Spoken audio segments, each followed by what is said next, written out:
I went from using all the tools like Kajabi, ClickFunnels, ManyChat, Zapier, all the things, to replacing them all, building a SaaS and scaling to 50K a month in my agency in just 6 months, all with one platform, GoHighLevel.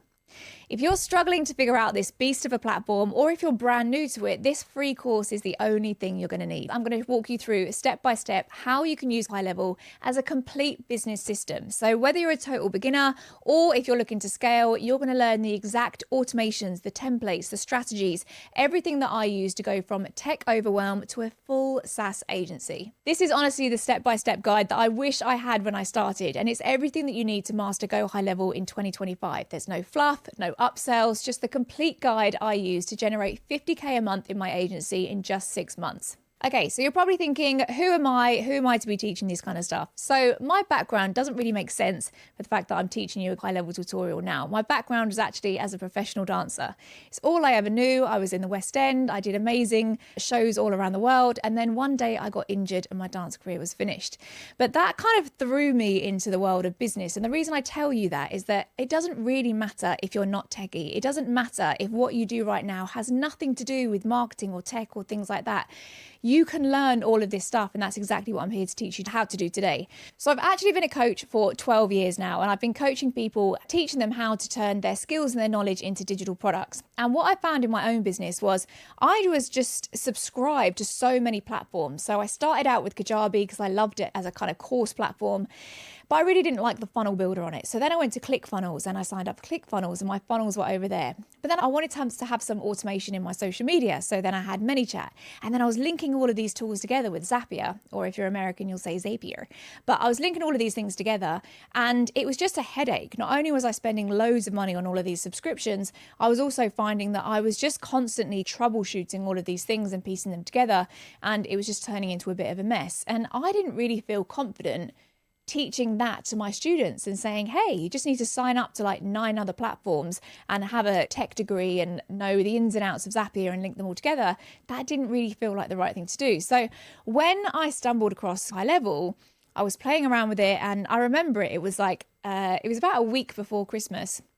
Came across it because I wanted to have everything in one place, was playing around, and then I was like, this does everything. This is really good. This is better than the funnel builder on ClickFunnels. This is better than the course creator in Kajabi. And I was really starting to see that I could actually run my whole business from this one place. And then I noticed something else, which completely changed the game for me. I learned about snapshots. So GoHighLevel will have these things called snapshots, where you can actually have an entire business, all the automations, all the funnels and everything built out inside an account. You can pick that up and drop that into someone else's account. So I thought, oh my God, I can actually give my students all of my funnels, all of my automations, all my email sequences that I've been creating over the last 12 years. I could just drop them in their account if they signed up for GoHighLevel too. So this is really what got me going. And then I learned about the SaaS program. I'm going to be diving more into this in a minute and explaining what that is. But essentially, the GoHighLevel SaaS plan enables you to take GoHighLevel, white label it, customize it however you want it, and then that becomes your product, which you can sell. You can resell the SaaS plans for whatever subscription you want. And then I realized that I can actually turn this into a business myself. So that's what I did. So as I said, it was a week before Christmas. I decided that I wanted to go all in with this SaaS thing, created the business, got everything together. And then a week into launching my business, I had 50 subscribers on my SaaS plan, and it's kind of just grown and grown from there. So this is exactly what I want to teach you how to do today, but we have to start off with the basics first. But most importantly, I am a mum of 2 young kids. I've got a 5-year-old and a 4-year-old, and everything that I do in my business is geared around how can I leverage my time to get my time back so that I can spend as much time as possible with my kids. So if you are finding that at the moment you're building your business and it's completely reliant on you, if you're not there, your business doesn't run, or if the idea of building a business which is completely leverageable and it runs without you is something that you're interested in, you're going to absolutely love this training, because this is everything that I do. All my automations are focused on leveraging your time and enabling you to remove yourself from your business and still have the business run without you.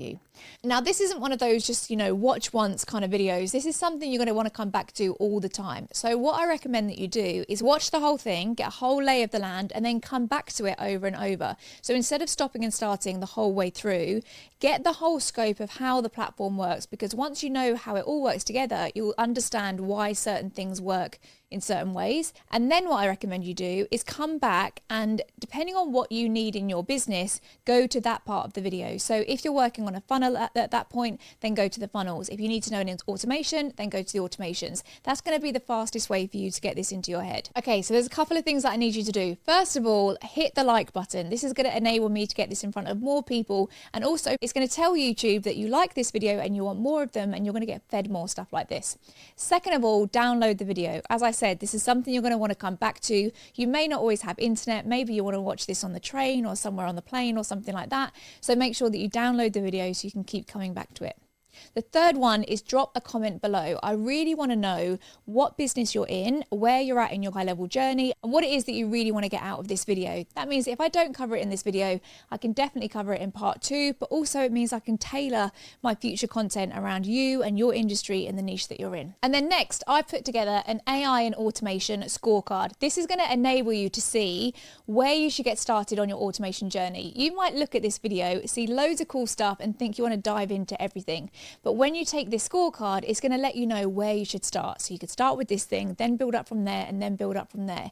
That's going to make sure that you don't get overwhelmed in this whole process, and you are actually going to be taking steps that are moving you closer to your goals and not just creating this kind of tech mess around you. So click the link in the description. You'll be able to take that scorecard. It's going to let you know exactly what your AI and automation readiness score is, and it's going to give you a full roadmap of how you can move forward in this process. So everything that I go through today, whether it's my templates, my snapshots, my automations, my email sequences, I've got it all together and I want to give it to you. For anyone who signs up under my GoHighLevel affiliate link, you're going to get all of this plus coaching, plus you'll be a part of my community. And if you're already with GoHighLevel, you can still be a part of my community. All the details are below.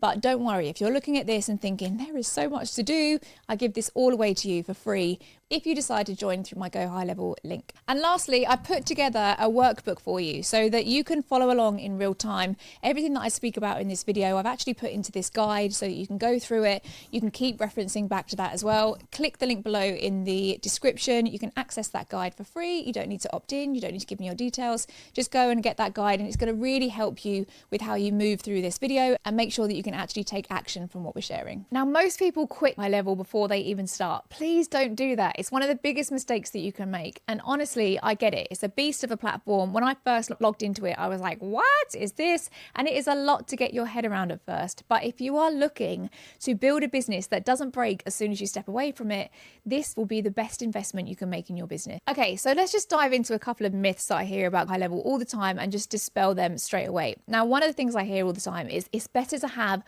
lots of platforms that specialize in one thing. So some people will say if it's an all-in-one platform, it's obviously not the best at all of those things. The problem is, if you have a million different platforms, like I said before, instead of spending your time actually becoming a master at those platforms, you end up being just this middleman that is piecing all of these things together. And inevitably, one of those things is going to break. A Zap is going to break, a platform is going to go down, integrations are going to change, and then you're constantly trying to figure out, why did that break? Where is the gap in that?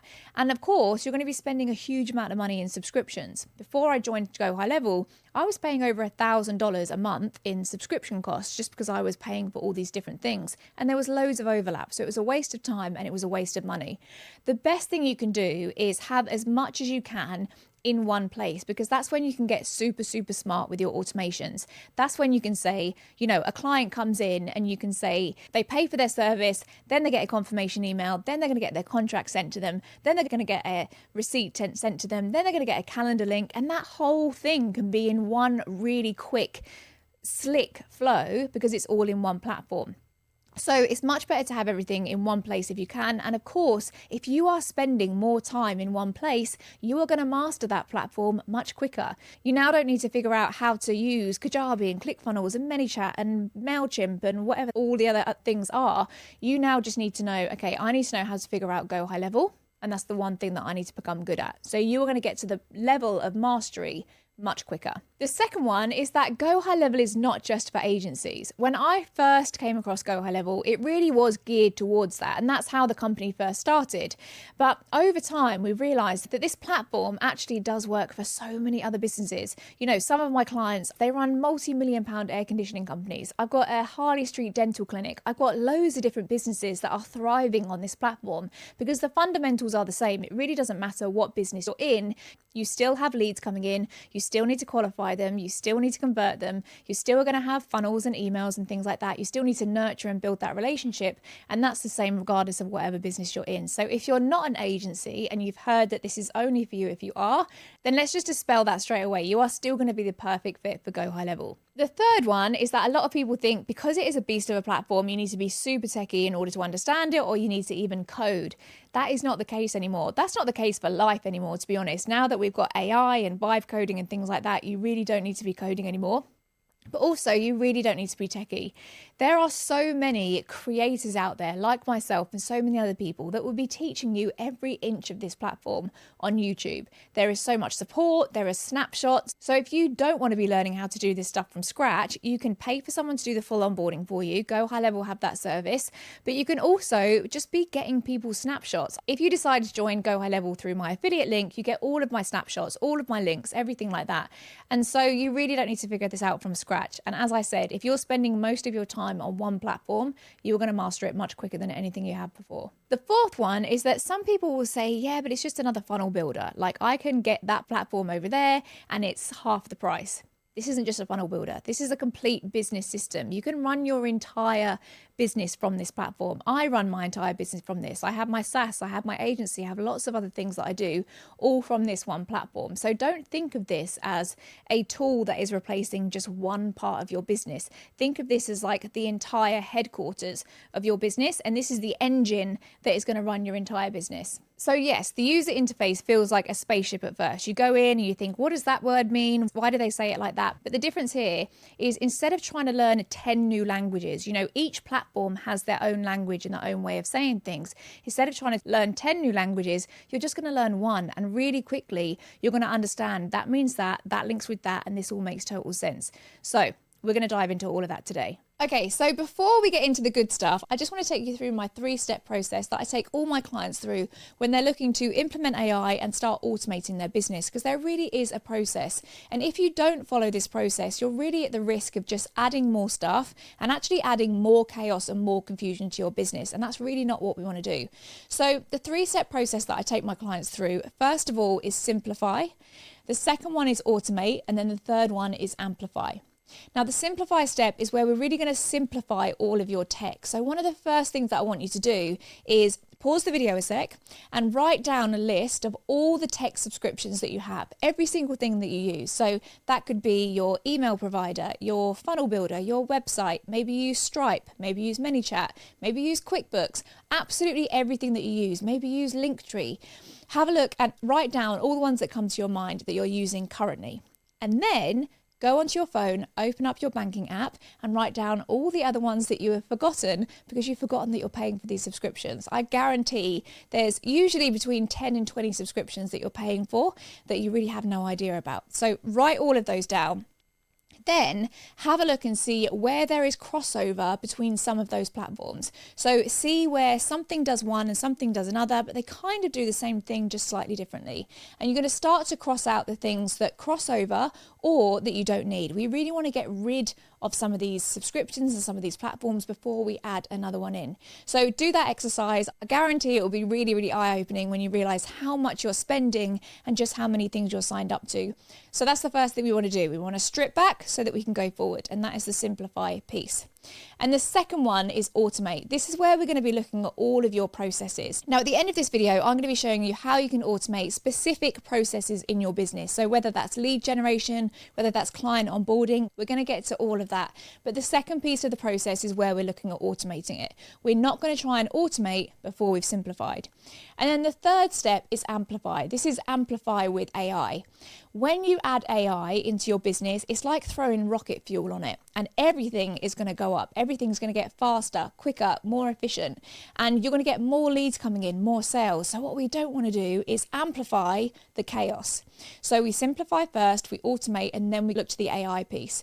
So with GoHighLevel, GoHighLevel have recently brought out incredible AI tools as part of the main platform. We have things like conversational AI, reviews AI, workflow AI, funnel AI, all these amazing things. And what I'm actually going to do is I'm going to do a part 2 of this video where we look at the AI aspects of it. I really don't want to confuse it, and you're going to look at all this AI stuff and think, this is so cool. I want to dive into this straight away, and I want to try and keep you focused. So we're going to master the core platform first, and then part 2, we're going to look at amplifying it with AI. Okay, are you ready? Get your notebook, get your pen, get your laptop, get a glass of water, get a cup of coffee if you want. We're going to dive in. It's going to be a long video, but we're going to cover it all and we're going to have a lot of fun. Let's do it. So with GoHighLevel, there are 3 plans which you can join. There's the Starter, Unlimited, and SaaS Pro. Now the Starter one is $97 a month, and with that you get everything. So GoHighLevel don't actually gatekeep features like a lot of other platforms do. On that Starter plan, you can actually get all the features. You get unlimited contacts, unlimited websites. I know with a lot of other companies you get a limit to how many funnels and websites, but all of that is unlimited, and you get up to 3 sub-accounts as well. So let me just explain the difference between agency and sub-accounts. I found this really confusing when I first got in there. So you've got your agency. When you first sign into there, you've got your agency. And even if you're not an agency, you will still have an agency side of your platform. And then you've got sub-account. So if you think of the agency as like the headquarters, this is kind of like the umbrella company of all of your other ones. And then you've got your sub-accounts, which are all the other companies in between that. So this could be your own companies. You could essentially run 3 different businesses from your one GoHighLevel subscription with those 3 sub-accounts, or this could be your clients. So you could have yourself and 2 other clients using those sub-accounts. So you've got agency and sub-account. So on that basic plan, you get everything. You get the pipelines, the automations, the websites, the funnels, everything that you need in order to build your business. And that's a really good place to start. Unless you are taking on other clients or running other businesses from there, I would generally say that the starter plan is a good one for you. The second plan, the unlimited plan, this is where things get a little bit more interesting. This is actually where you can have unlimited sub-accounts. So if you are running an agency and you want to bring on lots of other clients and you want to be able to manage their businesses from your one account, you can actually toggle between all of their sub-accounts really easily without signing in or out. Then this is a really good plan for you. Another really good thing about this plan is that in GoHighLevel, you pay for your phone usage, so text usage, and also you pay per email sent. It's not a lot, it's a tiny amount of money that you pay per email, but instead of having much higher subscription costs, they allow you to flex up and flex down depending on how many emails you're sending. So with the starter plan, you will pay for all of these email or text costs for all of the sub-accounts within your agency. But with the unlimited plan, it means that you can actually pass off the costs of the emails and the text messages and things like that to your clients. So if you're having your clients run their business on one of your sub-accounts, you can actually pass it off so they put in their card details and they will pay for those charges. As I said, it's not a lot. It's like a top-up credit that you can put on every single month, and they can pay for that as clients, so you're not responsible for it. Another thing you can do with the unlimited plan is you can actually brand your desktop app. So on the desktop, instead of it saying GoHighLevel in the top left-hand corner, it can have your logo and it can really feel like it's kind of your branded software. So it's a really nice way of having your branding and having that branding throughout all of the sub-accounts. The third plan, this is the SaaS Pro plan. This is the plan that really got my attention because this is where you can white label the platform and you can actually turn it into your own SaaS product. So this is $497 a month. You can still have unlimited sub-accounts. You can still have your agency. Everything's exactly the same, but you also get the SaaS Configurator. This enables you to create subscriptions, SaaS subscriptions, which you can customize yourself. You can charge whatever you want for these, and you can actually bill your clients and they can pay a monthly subscription in order to have access to one of these sub-accounts. Another thing you can do with the SaaS account is that you can actually add a markup on the email and the SMS charges. So say, for example, it costs 0.07 cents to send an email.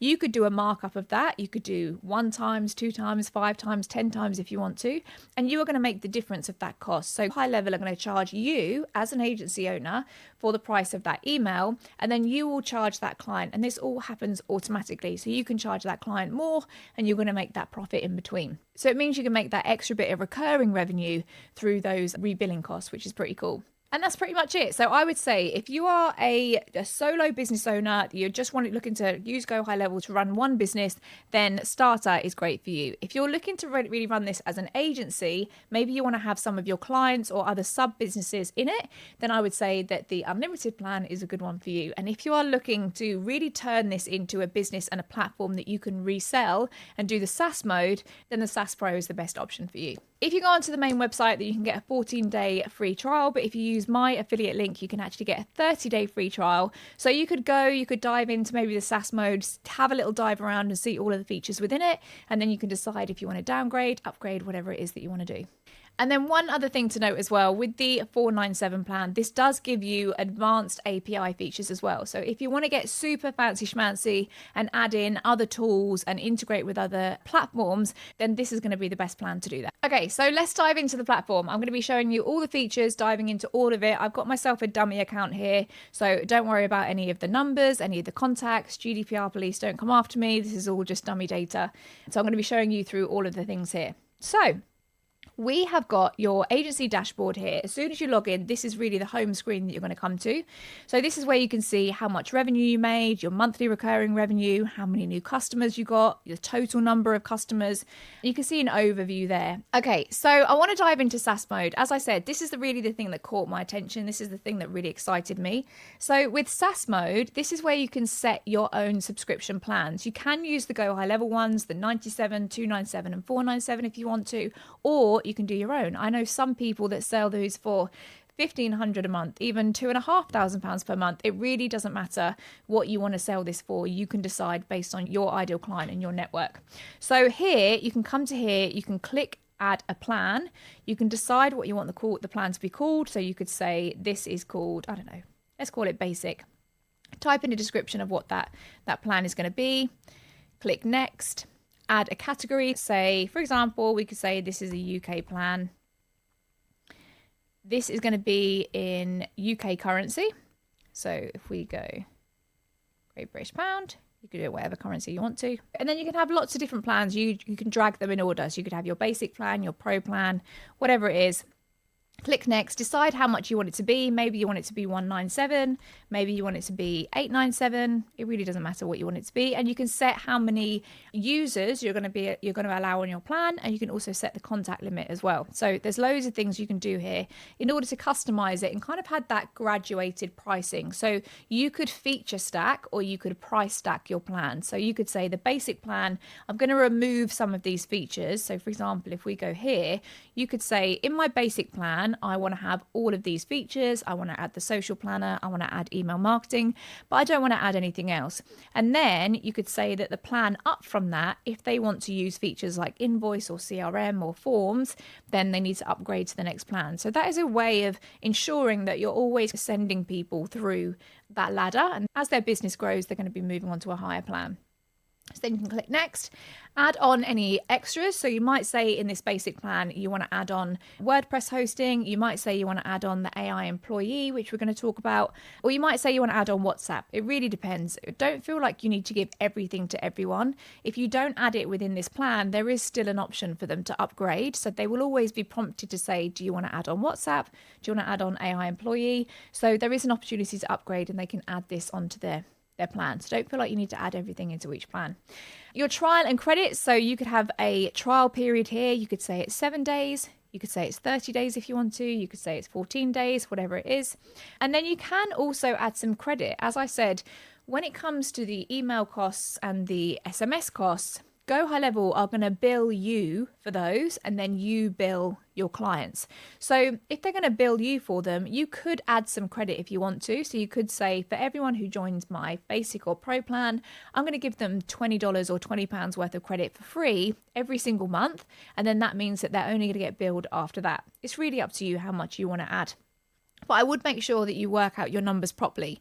I do actually have a really cool spreadsheet for this. It will show you how you can actually calculate your rebilling costs, how much you should upsell them by, how much kind of markup you should add on, how much credit you should give to make sure that you're still in profit. Because don't forget, whenever you're getting rebilled and recharging, there is going to be Stripe fees. So you need to make sure that you're factoring the Stripe fees into your cost if you are going to resell those costs. But if you are in my community, then you'll get access to that spreadsheet and loads of other tools to really help you price things properly and know how to price things.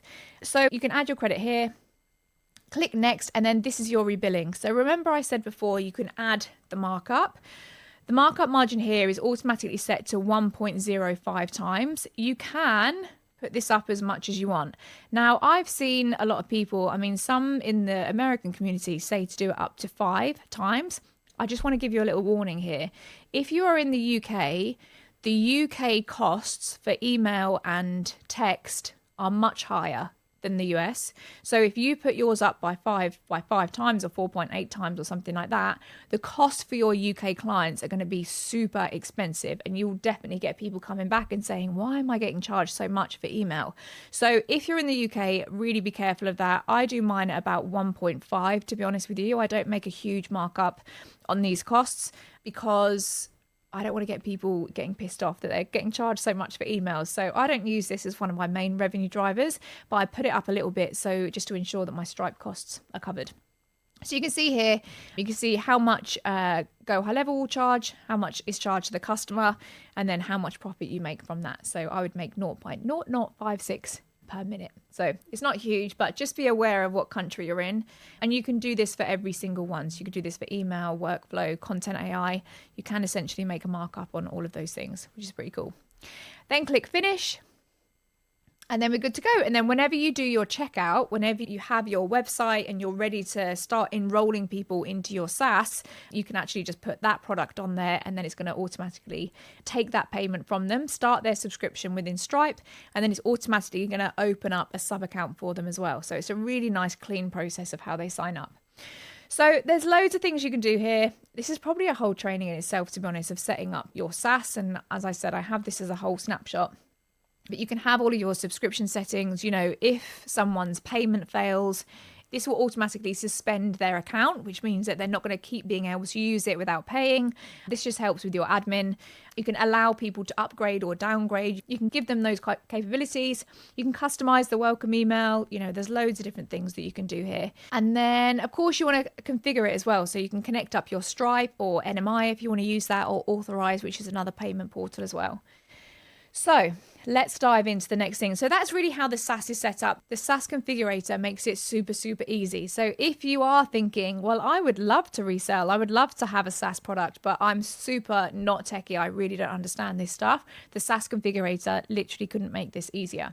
And as I said, when I first came across GoHighLevel, literally a week later, I was enrolling people into my SaaS. So if you're a quick action taker like me, it can be a really quick process of deciding you want to do it and getting your first subscribers in. Okay, so this tool here, this is so cool. I think if you don't really know where to start with building a business and you're thinking, I really want to start making money online, I want to build an agency, I want to start taking on clients, this is probably your fastest route to 10K months with an agency. It is so simple to do it because you're offering someone tangible evidence that they need your help. You're not trying to convince them. So this prospect account, super cool. This has only come out recently with GoHighLevel. You can actually come here, so you can go to prospect, you can search for a business. So say it's giving me the prompt of like dry cleaners. So we're going to do this one here. Let's go to this company. I wonder if this company are watching. So we can go here and we can immediately say they've got good ratings on their Google My Business. They are on Google My Business, which is perfect. They're not connected to WordPress and their conversion rate is pretty low. So we can go to this company here. We've got all of their details, click generate prospect. And then what's going to happen is GoHighLevel is going to give us a whole marketing report. So it is going to tell us everything that's going on with that business in terms of their marketing, what they have, what they don't have. And then it's going to enable us to reach out to that business and say, hey, I noticed you don't have XYZ. Let me help you with that. And then you can either decide to do that work yourself, or you can outsource that to someone else. You could easily find someone on Fiverr. You could easily hire someone internally that is going to do all of this tech stuff for you. And then bam, you got yourself an agency. So this is so cool. I wish I had this marketing audit report back when I started my agency, because it would be so easy to find those prospects.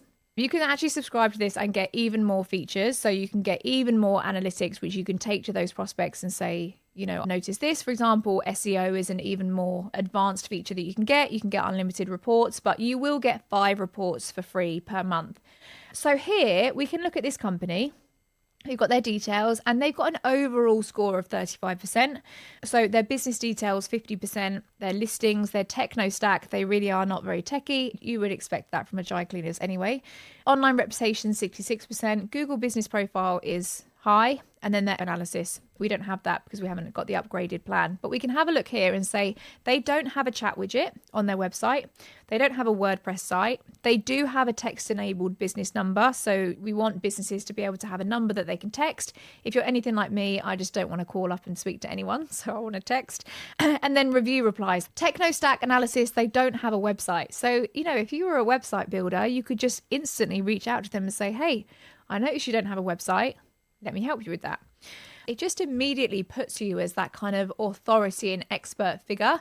And they probably don't know what they don't know. They don't know that they're missing these certain things and they don't know what they're meant to have. So if you go to them and say, look, I've done this report for you for free. This is what I've noticed. Do you want me to help you with that? So you can just export this and send it straight to them, or you can just share a report, send them that link straight away, and then start that conversation and say, this is what I've noticed. This is how I can help you. So as I said, if you are looking to start an agency, 100% I would start here. This is the simplest way to really get the attention of your prospects and show that you really know what you're talking about. So lots of stuff you can do here. You can see all the different widgets. So you can create your own report. You can decide what you want to put in there and what you want to show. If you don't want to show them about the Google business profile, if that's not a service that you offer, but you do help people with their SEO, you can just do a report that just shows that. You've got the report builder here. So there's loads of different reports that you can do. All your analytics. This is really cool because you can say, I've generated this number of reports. The conversions to client were 100%. This is how many leads it generated me, and this is how many people have viewed it. So you can really see whether this is a campaign that has legs, whether this is a lead generation activity, which is helping to create into conversions. So I love this. I so wish I had this when I first started out. It would be so simple. Okay, so next up, let's dive into Subaccounts. As I said, you've got the agency side. So we're in the agency bit at the moment. But you've also got the sub-account. So this is where you can manage all of the other people within there. So if we go to here, you can see there's loads of sub-accounts here. These are all people, and I can just toggle between their businesses and go in and work on their businesses if I want to.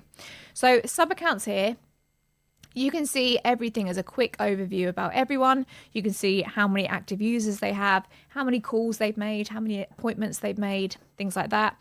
And then you can get a report of each of those people as well. So you can easily send them a report of everything that's been going on in their business and then send that to them, and they can kind of keep up to date with all the data within their business. Then we go to Snapshots. So Snapshots, as I said, is kind of like a clone of a whole business. So if you look at my GoHighLevel account, I've got so much stuff in there. I've got like 2 years worth of workflows and funnels and everything that I built over time and things that I've tried and tested. And if someone comes in that has a similar business to me, I could literally pick up my whole business, drop it into their account and say, there you go, off you go. Everything's built inside your account. So Snapshots are super, super cool. As I said, if you sign up to GoHighLevel, you will actually get access to my snapshots. Everything that I am talking about today, you'll get access to all of that. But there is so much stuff you can do. You can import snapshots from other people. You can create your own snapshots and sell them.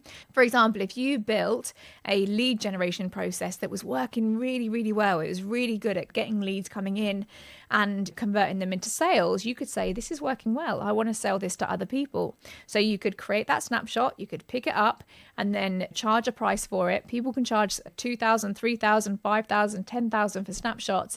And then you could say, here you go, here's the snapshot. People pay for it, and then you just give them the link to that snapshot. So again, it's a really great way of productizing all the work that you've done up to this point.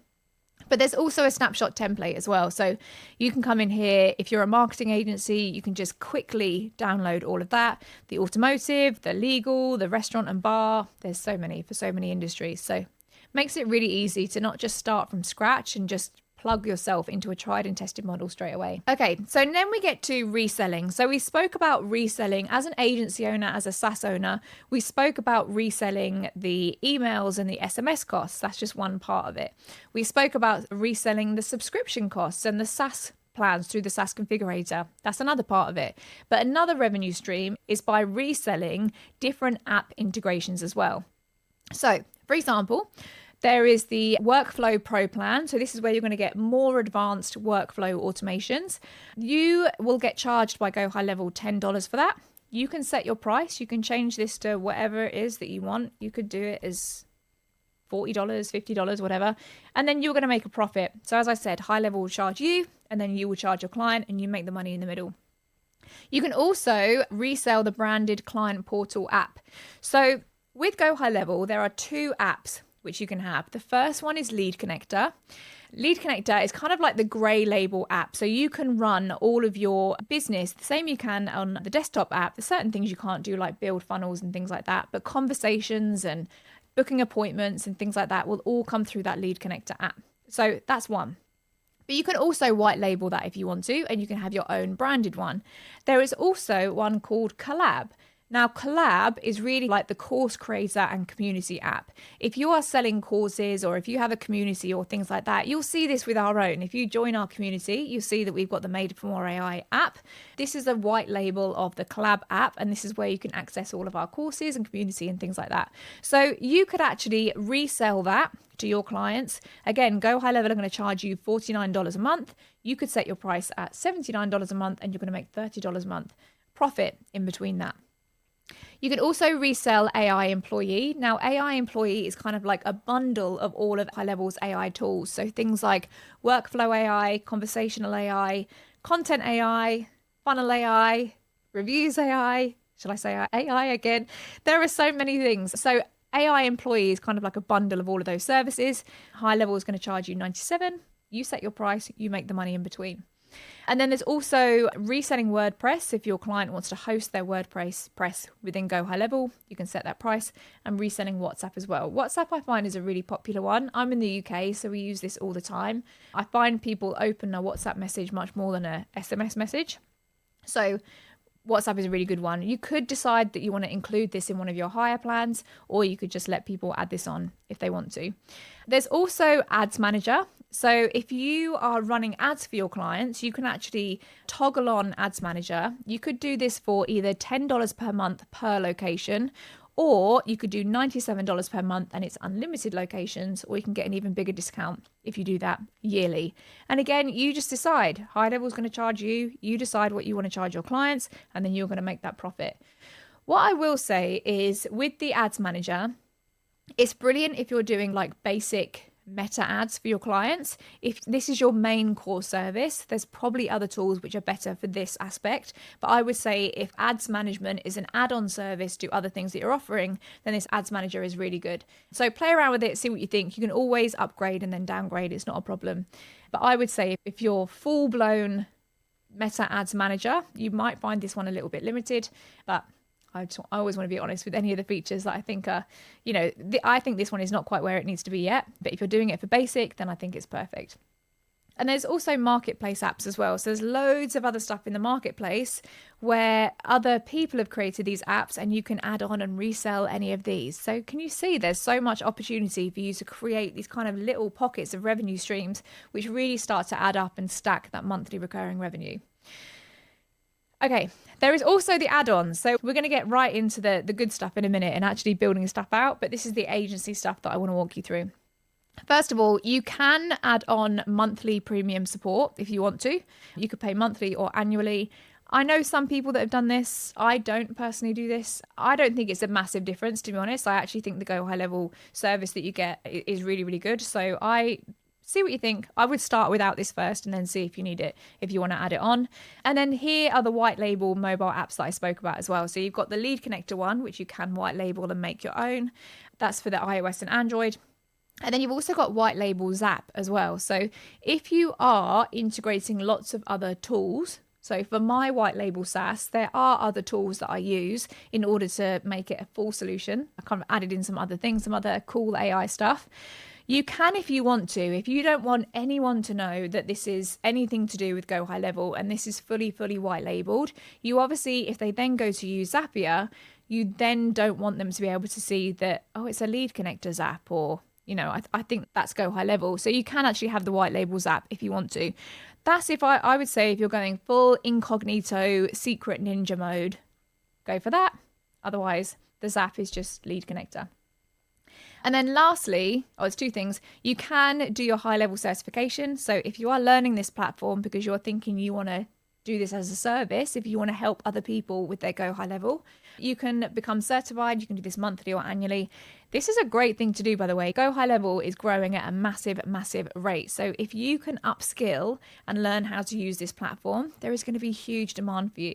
And I really think that in the days now of AI and automation, of course it is replacing a lot of jobs. Your number one goal right now is to upskill yourself and is to think, okay, there is a platform which is at risk of replacing my job or someone else's job. How can I become a master at that platform? So this is really good. If you are used to building traditional websites for people and that was your business, I would really look at actually being certified in GoHighLevel and becoming a master of this platform, because this platform is completely taking off.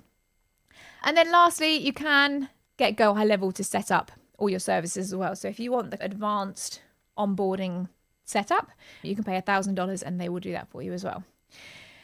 We then get into the affiliate portal. So this is where you can get paid, obviously, for recommending GoHighLevel. Now, my background, I actually built a really big network marketing company. So I was partnered with another brand for a really long time. I was with them for 10 years and we were promoting protein shakes and things like that. And I built it up to a really big level. However, every month I went back to zero again. So every month I had to sell that same amount of stuff, the same amount of protein and makeup and things like that in order to reach those numbers that we were hitting, in order to maintain that title. So it kind of felt like this really big push at the end of the month. And then I would start from zero again and I'd be like, okay, let's go again. The thing with GoHighLevel and the thing with kind of promoting software is completely different, because these are subscription products that you're recommending. So if you recommend someone to join GoHighLevel, you're going to make 40% of their subscription costs if they sign up. What we're actually promoting here is for them to establish their entire business on this software. So if they stay on this software for a really long time, most people will do. Most people, once they've built their website and all of that, they're not going to be going and chopping and changing between platforms. They're going to stay with them a really long time. So it means that you actually start to stack up those commissions and you're not having to start from zero every single month. So if you're going to do any kind of affiliate marketing, software is the best one that you can be an affiliate for, because you just stack it and the kind of churn is so much less because people are going to be staying it for a really long time. So there's loads of benefits of being a high level affiliate. You can have a look through here, see all the different benefits and things like that. You get loads of training, loads of support. It's an amazing community.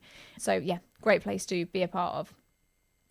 We then get into the template library. So we've spoken about Snapshots and I've said that there's loads of pre-built things that you can use, but sometimes you might just want a quick one-off funnel, whether it's a lead magnet funnel, a sales funnel, a webinar funnel, and these are all in here as well. So there are literally hundreds for every single niche, industry, whatever it is that you want. You can come into here and there's pre-built templates.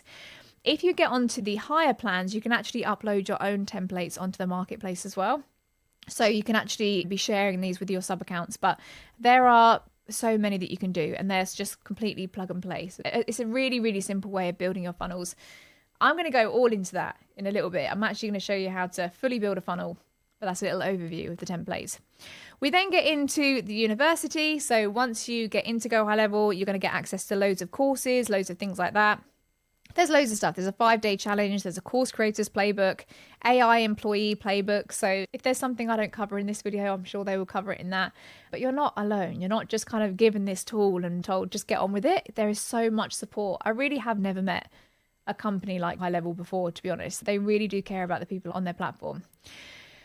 So we then got SaaS education. There's loads of stuff. This is actually what I went through when I started my SaaS, when I got onto GoHighLevel and decided I'm going to launch it a week later.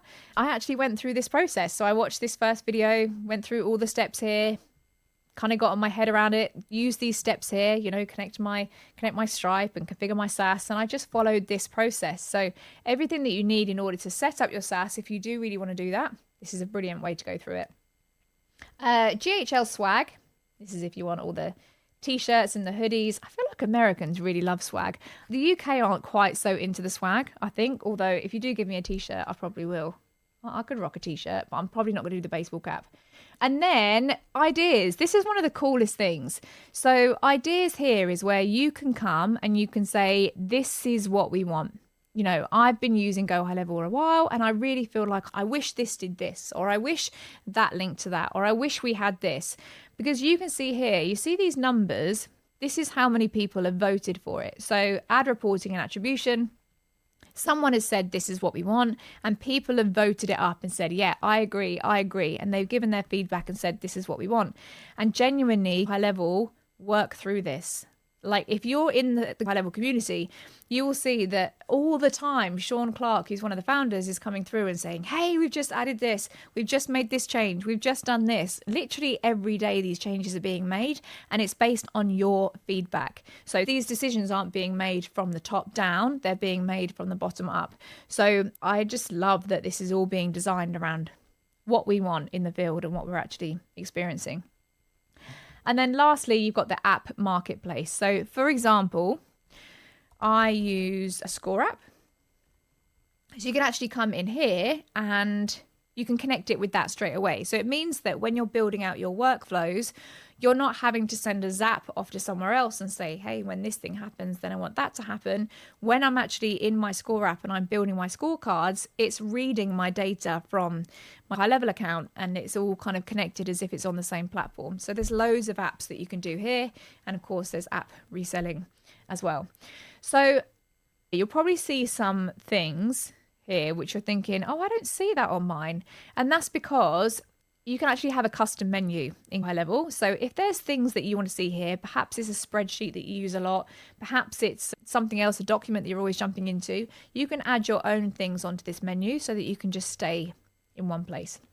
So let's really quickly go over to your agency settings. So there's lots of things you can do here in settings. You can add all of your team members. So you can come into here, you can add a user and add in anyone that you want. You can come into billing. So you can upgrade your account, you can downgrade your account, you can add on any of the other things that you're interested in. Your email services, all of the AI stuff I said I'm going to go through in another video. That's a whole kind of beast on its own, but this is where you can manage all of that. You can actually purchase a domain here as well. So you could, this is where I can actually toggle it on to allow people to purchase a domain or not. But instead of adding your own, instead of buying your domain through GoDaddy or whatever, you can actually buy it directly in GoHighLevel, which is pretty cool, makes it really easy to integrate. Custom menu links, this is where you can actually come in and add whatever links you want into that menu. You can obviously add in your Stripe, your API keys, and all of that good fun stuff. Okay, so last thing I want to show you in agency is if you can come down here to labs, this is where you can see the stuff that's coming. There's loads of stuff. As I said, GoHighLevel are always releasing stuff.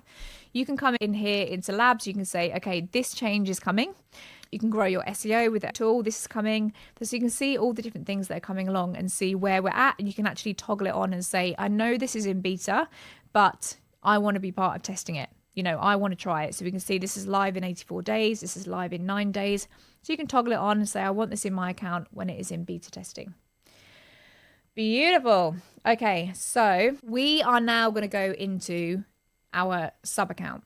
So we had the agency. This is the kind of overview umbrella place. I don't spend a lot of time in the agency section, to be honest. I spend most of the time in my sub account and building my own business. So once that's all set up on that side, you can just spend most of your time in your sub account. So in your sub account, there's a couple of things that you want to do before you get started. First of all, let's just go down to settings. You're going to add in all of your details. So add in your address, your email, your name, anything like that. This is actually an important one to fill in properly. So if you put in your name is, I don't know, Dave's Dry Cleaners. I don't know why we're doing dry cleaners, but say this Dave's Dry Cleaners. A lot of the time, if you're sending an email, it will sometimes sign you off as your sub account name. So if this here says Carly's account, it's going to sign you off as Carly's account. So make sure that you do have your business name there, even if you don't want to fill out all the rest of the stuff. This is also a really important one. Make sure that you've got the correct time zone, because when you're using your calendar, or if you're setting automations for an email to go out at a certain time, it's going to use this time zone. So it's going to use the time zone of your account. So you may set it to go out at 11 o'clock, but if your time zone is set in America or UK, it's going to go by this time zone. So it's really important to make sure that's correct.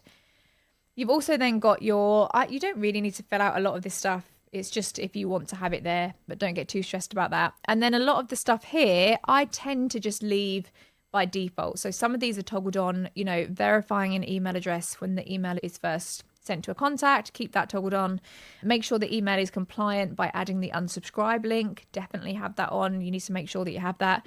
So these things here, I tend to just not really touch unless I feel particularly passionate about something.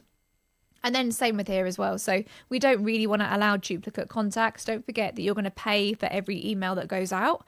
It's not a lot. It always freaks people out when we say this, but you're going to pay for every email. So you really don't want duplicate contacts on there. So I would just leave that off.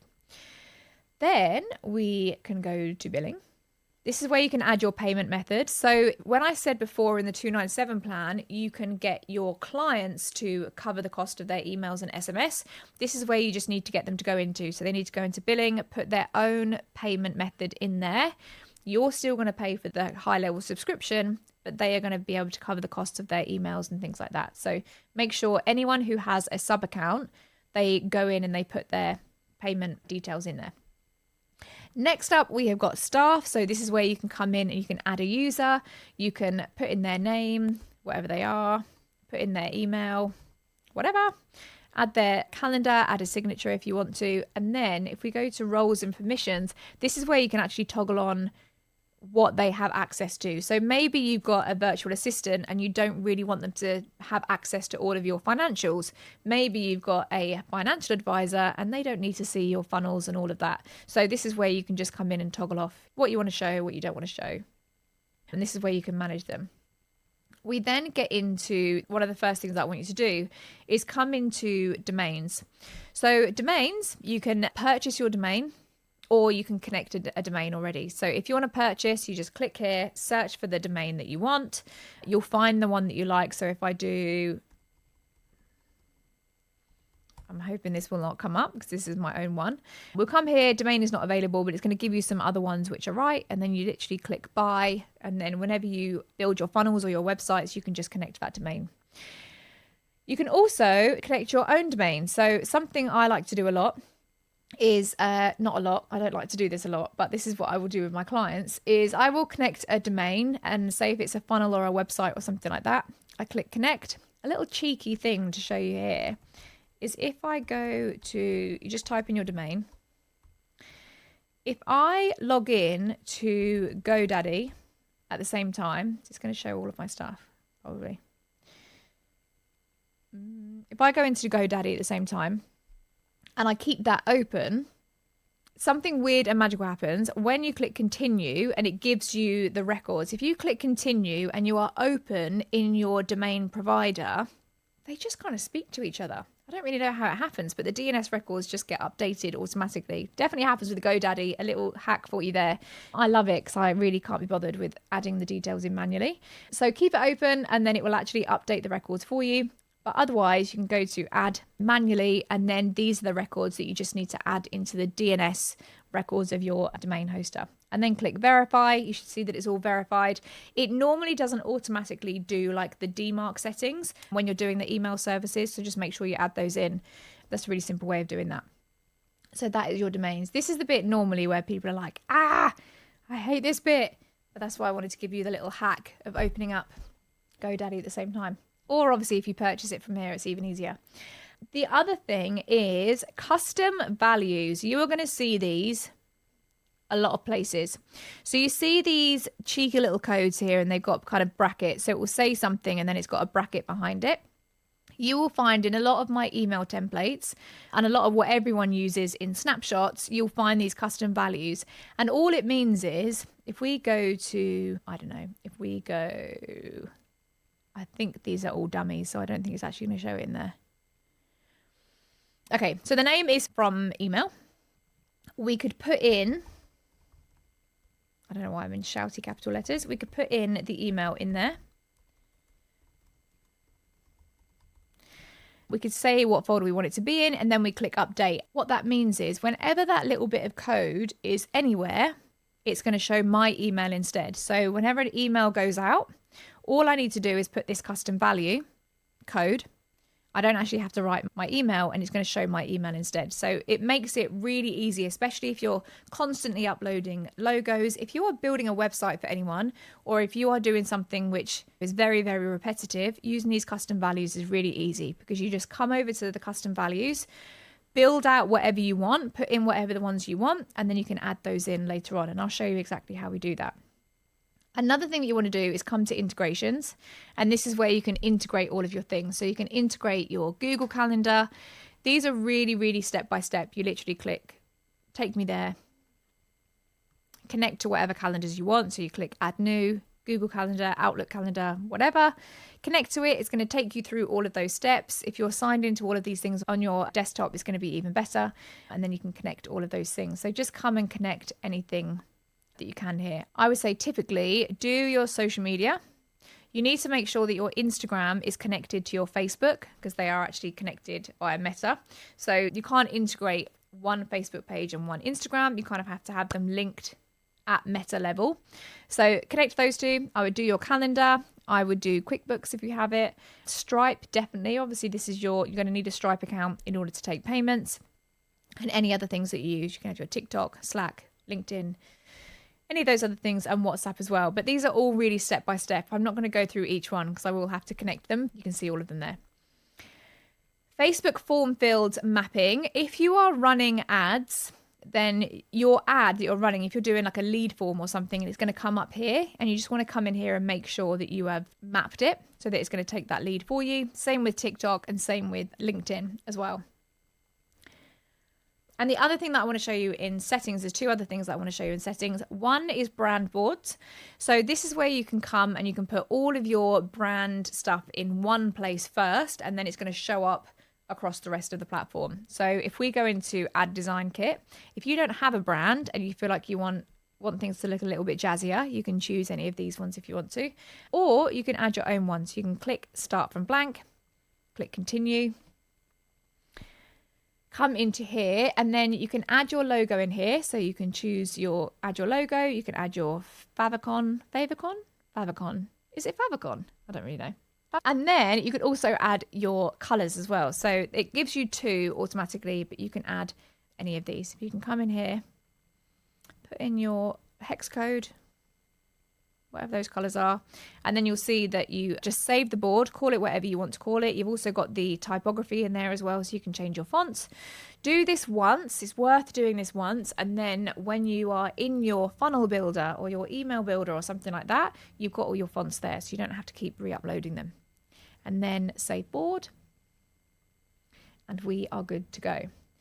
There's one more thing that I want to show you on here. The reason I'm doing this settings bit kind of all over the place is this is actually the process of how we set the clients up. In here, you've also got phone numbers. So if you want to use the SMS, if you want to use the phone system, GoHighLevel, you can actually phone out on here. You can use the Lead Connector app and you can call directly from the phone, and it's just going to be coming from your business phone number. If you want to do that, then you obviously need to add a number. Now, if you are in the UK, there is something that we need to do first. If you're in the USA or Canada, you don't need to do this. But if you're in the UK, you actually need to add a regulatory bundle and address first. So come into create. The first thing you're going to do is add an address bundle. So click next. You're just going to add in your address, and then you can click submit. And then once that's done, you just need to come into the regulatory bundle, click next, choose where you are. I think it's under UK. There we go. Choose what type of business you are. You know, if you're a sole trader or if you're a limited company, choose the type of number that you want. So I would recommend using mobile. Click next. And then you just have to fill out some of these details. You need to put in your name, your business registration number. If you're in the UK, this is your company's house number, your website, your details like that. Click next. Then it's going to ask for some supporting documents as well. So you're going to need to prove your address. What I would actually recommend is going onto Companies House, getting your registration document or certification, upload that into here, go through the process, and then you can create your regulatory bundle. Once that has been approved, so once you submit that, you just need to wait for this status to say approved. Then you can come over to manage numbers, click add number, and then this is where you can actually purchase your number. So select what country you're in. Obviously I'm in the United Kingdom. There we go. The numbers will come up. It can be a local number if you want to, or it can be a mobile number. So you'll see you've got the phone here, and then you've also got the SMS there. Ideally you want phone and SMS. These are the numbers, but it's not a lot. This is a monthly price, $1.15. Click proceed to buy, and then you're going to have that number. And then that means that every time you send out an SMS or something like that, it's going to be coming from that business number. So loads of stuff you can see there. If you're in America, by the way, this is a whole nother training that you need to get A2P registration. I'm probably going to add a link to show you how to do this in the description, because it's just if you're not from America, this is quite a boring process, but I'm going to share the link underneath to show you how to do this. But you do need to get your A2P verified before you get your number. And then you can also see all of your messaging analytics here. So you can say, I've sent this many messages, I've delivered this many, this is how many failed, this is how many opted out, all good fun stuff like that. And then you can see everything, all the settings for that as well. So there are loads of settings here that you can go through. I'm not going to go through all of them.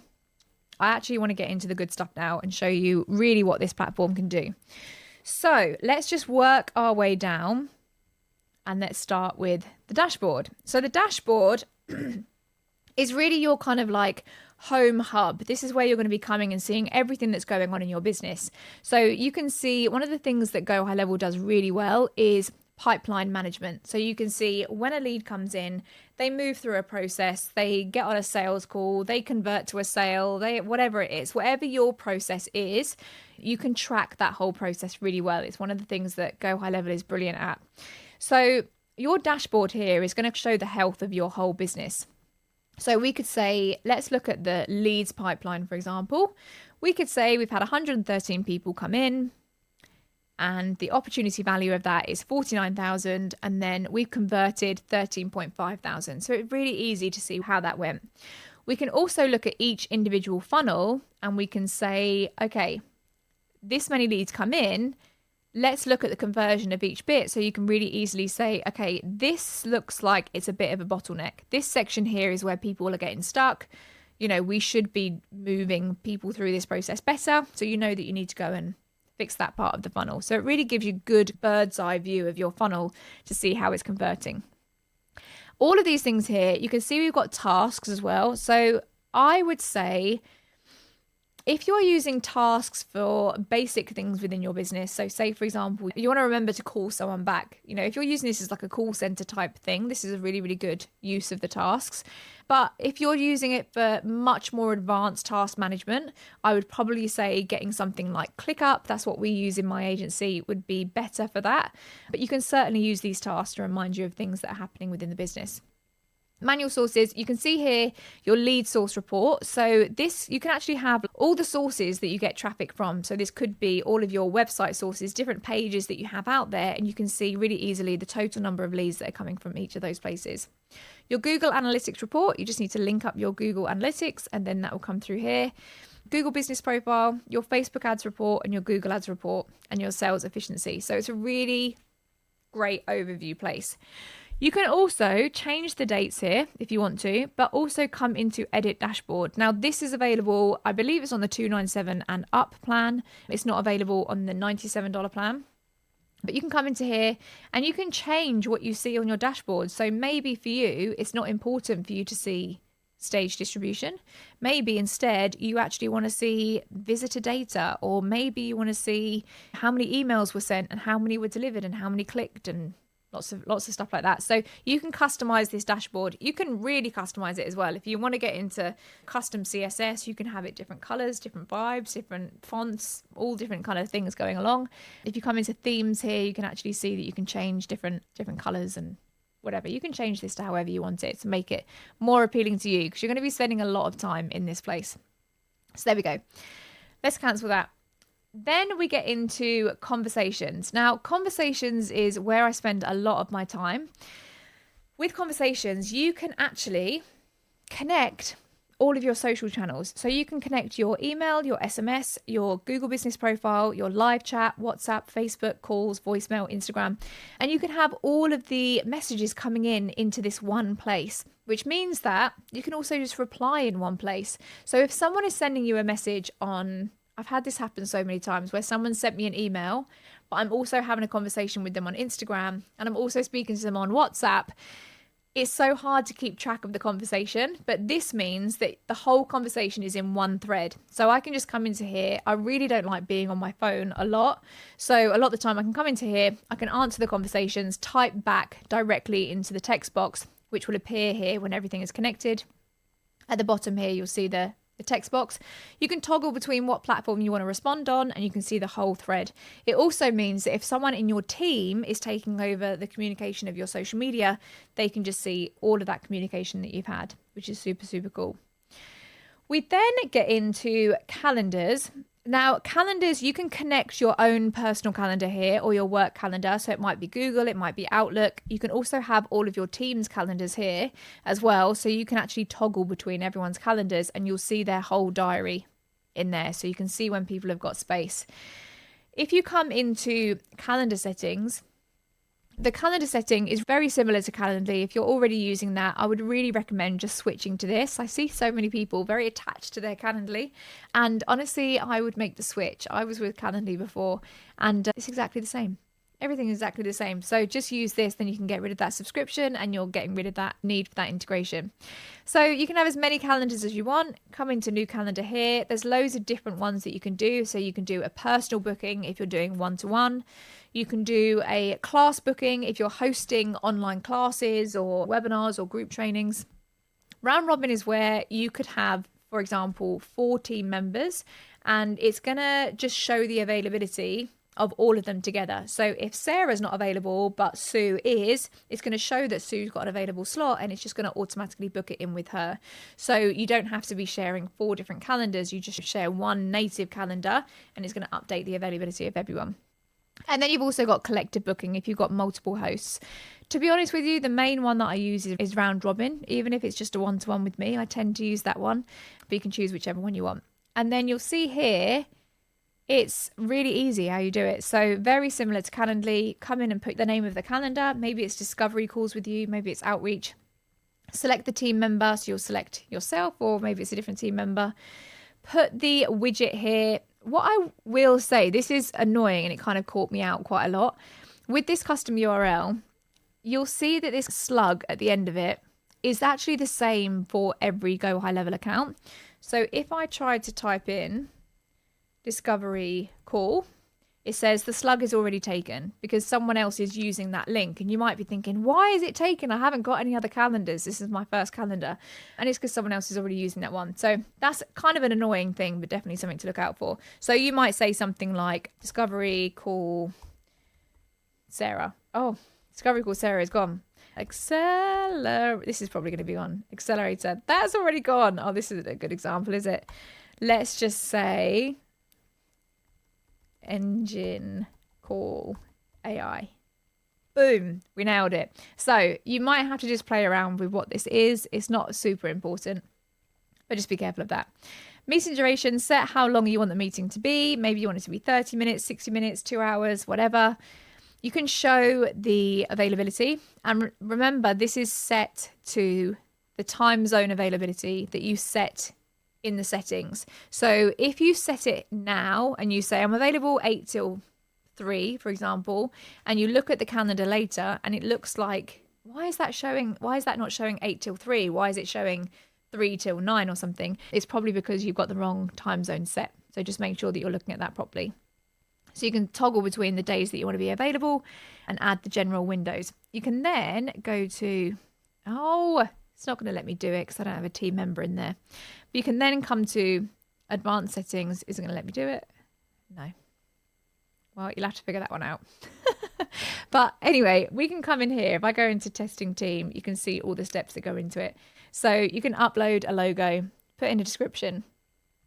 You can optimize for availability, which means that spread between all the different team members that are available. Choose the color that you want, your availability. This is where you can actually go in and be really specific about each of the days that you're available. You can even look busy if you want. So if you've got a calendar and you are actually free all the time, but you don't want it to look like you're free all the time and you look like you're in demand, you can actually toggle on look busy. And you can say, I want to make sure that I look busy 30% of the time. And it's going to strategically hide some of your slots, which is hilarious, really. I actually don't think there's any point in doing that. But if you're worried about looking too open, you can do that. And of course, you can set this as a recurring meeting as well if you want to. You then got slot interval, meeting duration. You know how to do all this stuff. If you've used Calendly, this is a really simple way of doing it. Minimum scheduling notice. That's where you can say, don't book me in for a call in an hour. I actually forgot to do this before, and I'd be like in my pajamas, and then a call would book in like 20 minutes. And I'm like, no, I'm in my pajamas, hair up on a top knot, no makeup on. So I put this in now for 24 hours. I'm like, just give me 24 hours and I'll be fully clothed. And then we've got date range, how long you want to show it for. Sometimes if you're running a webinar or a live event, sometimes you don't really want to show 30 days after that they can book a call, because you want to capture them while they're excited and while they're still in their brain. So doing a date range of 7 to 14 days, for example, sometimes you might even do 3 days. You're going to make sure that you're capturing them when they're really interested. The longer it goes on, the less likely they are to convert. Maximum bookings per day. Maybe you don't want to have any more than 4 calls a day.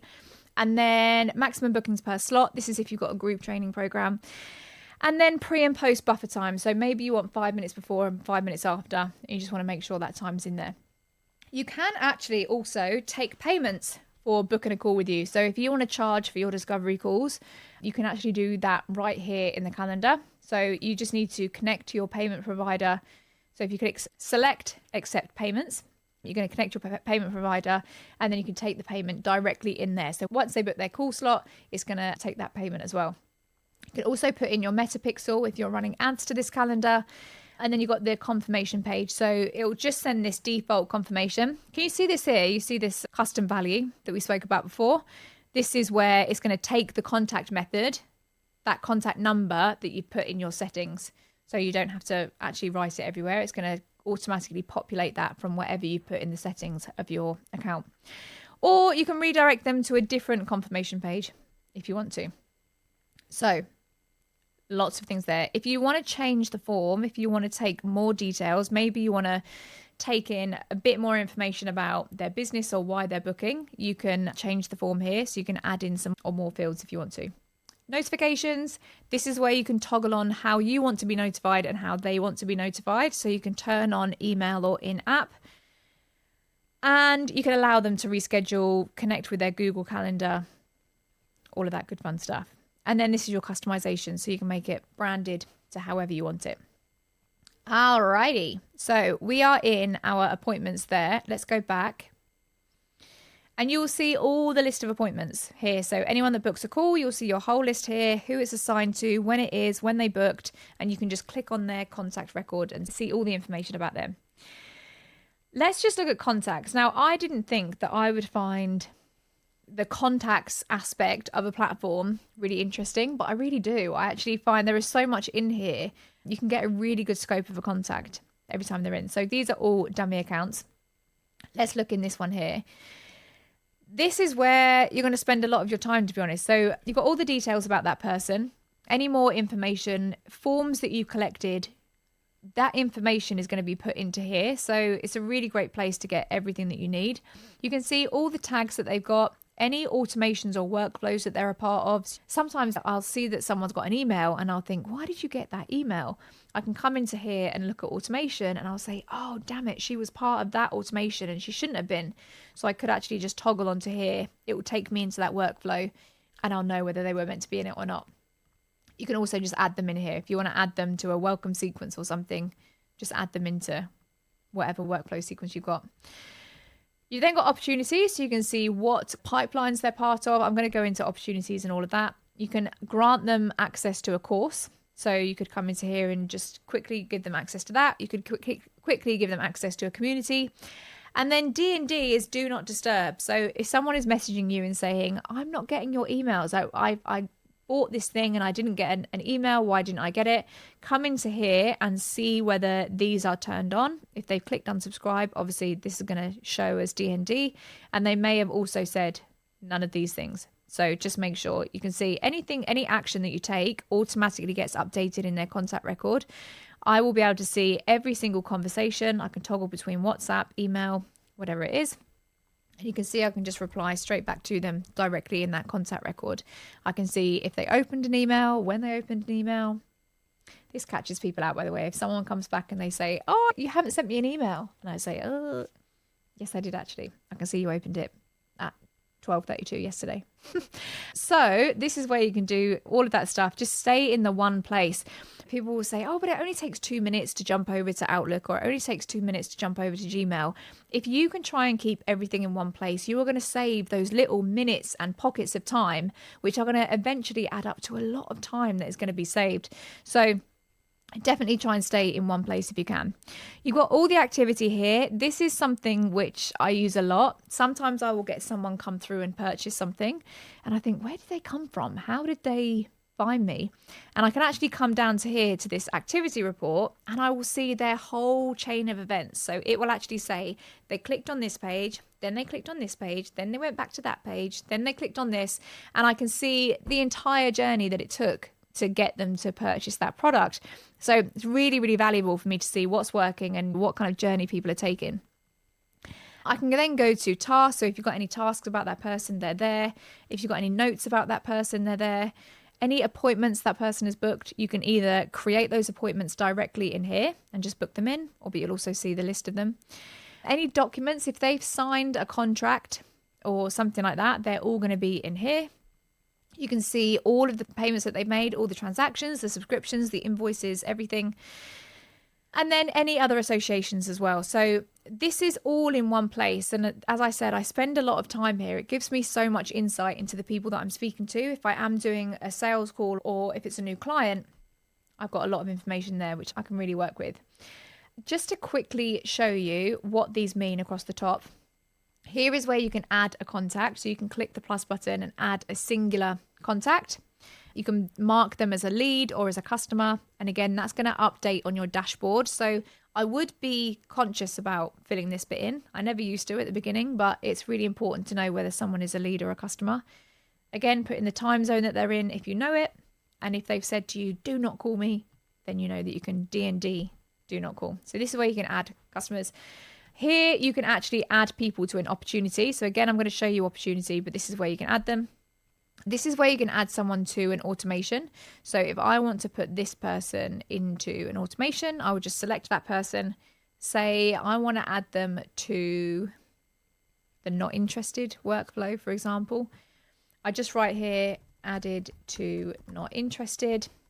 That action name is basically just so that you can look back and see what action you took. Go back here, add them to workflow, send all at once. This is really important. If you have thousands of contacts, don't do actions in one bulk, especially with sending emails. So I see a lot, people will have a list of like 4,000 people. They upload all of the people in and then they just blast out an email to 4,000 people. You need to warm them up. You need to warm up the domain on GoHighLevel, and you also need to just send it in drip mode. You're going to get a much better response in terms of deliverability if you send it in drip mode. So go into here. You can schedule, send all at once. I would say if it's under 1,000, you could do that. But if it's over 1,000, I wouldn't. Send at scheduled times. You could say, I want this workflow to action at 2:00 tomorrow, or you can send in drip mode. So you can say, I want this to send tomorrow at this time, and I want, I don't know, say 500 to go every 15 minutes, for example, and I want this to send on Wednesdays only, something like that. You can set the hours that you want, and you can click and add them to automation. You've then also got here, you can send an SMS in bulk, so you could say that you want to send an SMS to all of these people. You can send an email to all of these people. You can add a tag in bulk. You can remove a tag in bulk. You can see all of the tags are here. You can delete contacts. You can send review requests. This is really good, actually. You can literally add them all, send a request to review you. Export contacts, import contacts, email verification, all of that good fun stuff. I just want to show you something really quickly. This is something that I always do with any new account. If we go to more filters, I actually create a smart list. So this is a specific group of people that I know are a really healthy part of my list. So I will come to here, email, and I'll first select email is not empty. So I want to find the people that do have an email address added. I then want to add, oh no, sorry, not and, I'm going to go and. I then want to make sure that the D&D is not enabled for email. I don't want to try and send an email to those people. And then you could, if you wanted to, if you're uploading another list, you could come into here and you could say, like, you could go to like activity, last email click date or last email open date. And you could say, I only want my clean list, like my really, really healthy clean list. I don't want to send emails to anyone who has not opened an email, I don't know, 60 days ago, for example. So you could choose that, and then that's going to send out to those people. So whatever the criteria is for your group of people that are really healthy, where you say these are really active, engaged people, do all of the filters there. You can click save as smart list, call that clean list or healthy list or whatever. Click save, and then you'll see this list of people is here. You could do this for anything. So if there's a specific part of your email list that are, for example, customers or non-customers or subscribers, or they bought a certain product, you can create these lists along the top or as many of them as you want. So if you see manage smart lists, I've got clean list here. You can create as many of these smart lists as you want, and then you can toggle and it splits up your list nicely. Okay, so we are over halfway through now. I know this is a really, really beefy video, but we're getting to some really good stuff now. This next section is probably where I spend most of my time, and it's where stuff gets really, really cool and you can really leverage a lot in your business. So I want to make sure you're ready. So put your hands down, roll your shoulders, give your neck a little stretch. Can you tell that I was a dancer? There you go. Feeling fresh, have a little sip of your coffee. Let's do this. You good? I'm good. We're all good. So the next bit is opportunities, and opportunities is your pipeline management. This is something that GoHighLevel do really, really well, better than anyone else out there. And it really enables you to understand that kind of click to close process when that lead is coming in and all the steps in between that enable them to get to a sale and even onboarding and things like that. So you can get a really good view of your entire lead management system and make sure that no one is slipping through the cracks.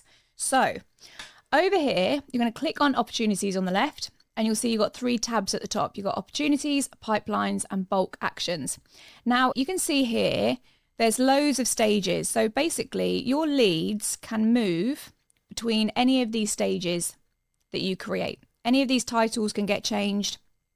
And basically what's going to happen is you can set automations so that when new leads come into your pipeline, they can move into this new lead section here. And then as they take an action, for example, if they book a call or if you've called them or if you've sent them information, then they can move through all of these stages here. So what you're going to do in order to create your pipeline, you can come up to pipelines, create new pipeline here, and then you're going to call it something. So let's say we're going to call it new leads pipeline. There we go. Super original. And then you can add in the stages. So the stages are those kind of like columns that I just showed you before. So stage name, first one might be new lead. Then we're going to add in another one that says maybe booked a call. Then we add in another one that says sent info, whatever your stages are. And then maybe we get another one that says signed up. And then you can move these little arrows here. You can just move these up so you can switch the pipelines around. And then also you can tick whether you want it to be visible in a funnel chart or not, or visible in a pie chart or not. So I actually really like it like that. That's how I like to do my pipeline. Click save. And then when you come over here, you can use this drop down menu here, click on new leads pipeline, and then you can see all of your pipelines in there. So there's a couple of different ways you can do it. You can do it in a different format if you want to, or you can just do it in this format like this. So that's pipelines. You can do it manually. So for example, if we go to back where we were, the great thing about this is like if you've got a setter or you've got someone that's managing your pipeline for you, like your sales team, this is where they're going to spend most of their time. And in those leads, they can just click it open here. They've got all the information that they need about that person. You can also update the opportunity value. So for example, if you're putting in that it's 500, that's going to update on your dashboard that we showed before. So really make sure as much as you can, you take the time to input this information because it's really going to give you good data in your dashboard. Of course, if it's an open opportunity, you're keeping it open. If it's lost, you're going to keep it closed. And again, that's going to show up on your dashboard as well. And if it's won or if it's abandoned, you can assign it to different people. You can add followers to this. You can say where they came from. So maybe they came from IG, maybe they came from Facebook ads, whatever it is. Put all of this information in that you want.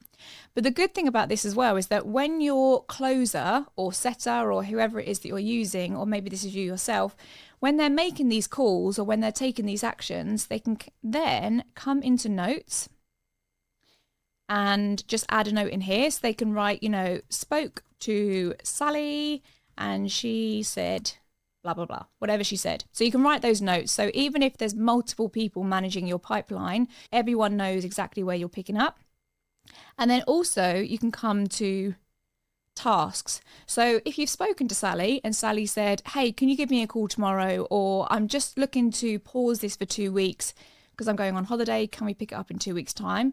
You could actually come into tasks here, add a task, say call Sally, and then choose the date that you want to call her in. I want to call her in 2 weeks' time, whatever time.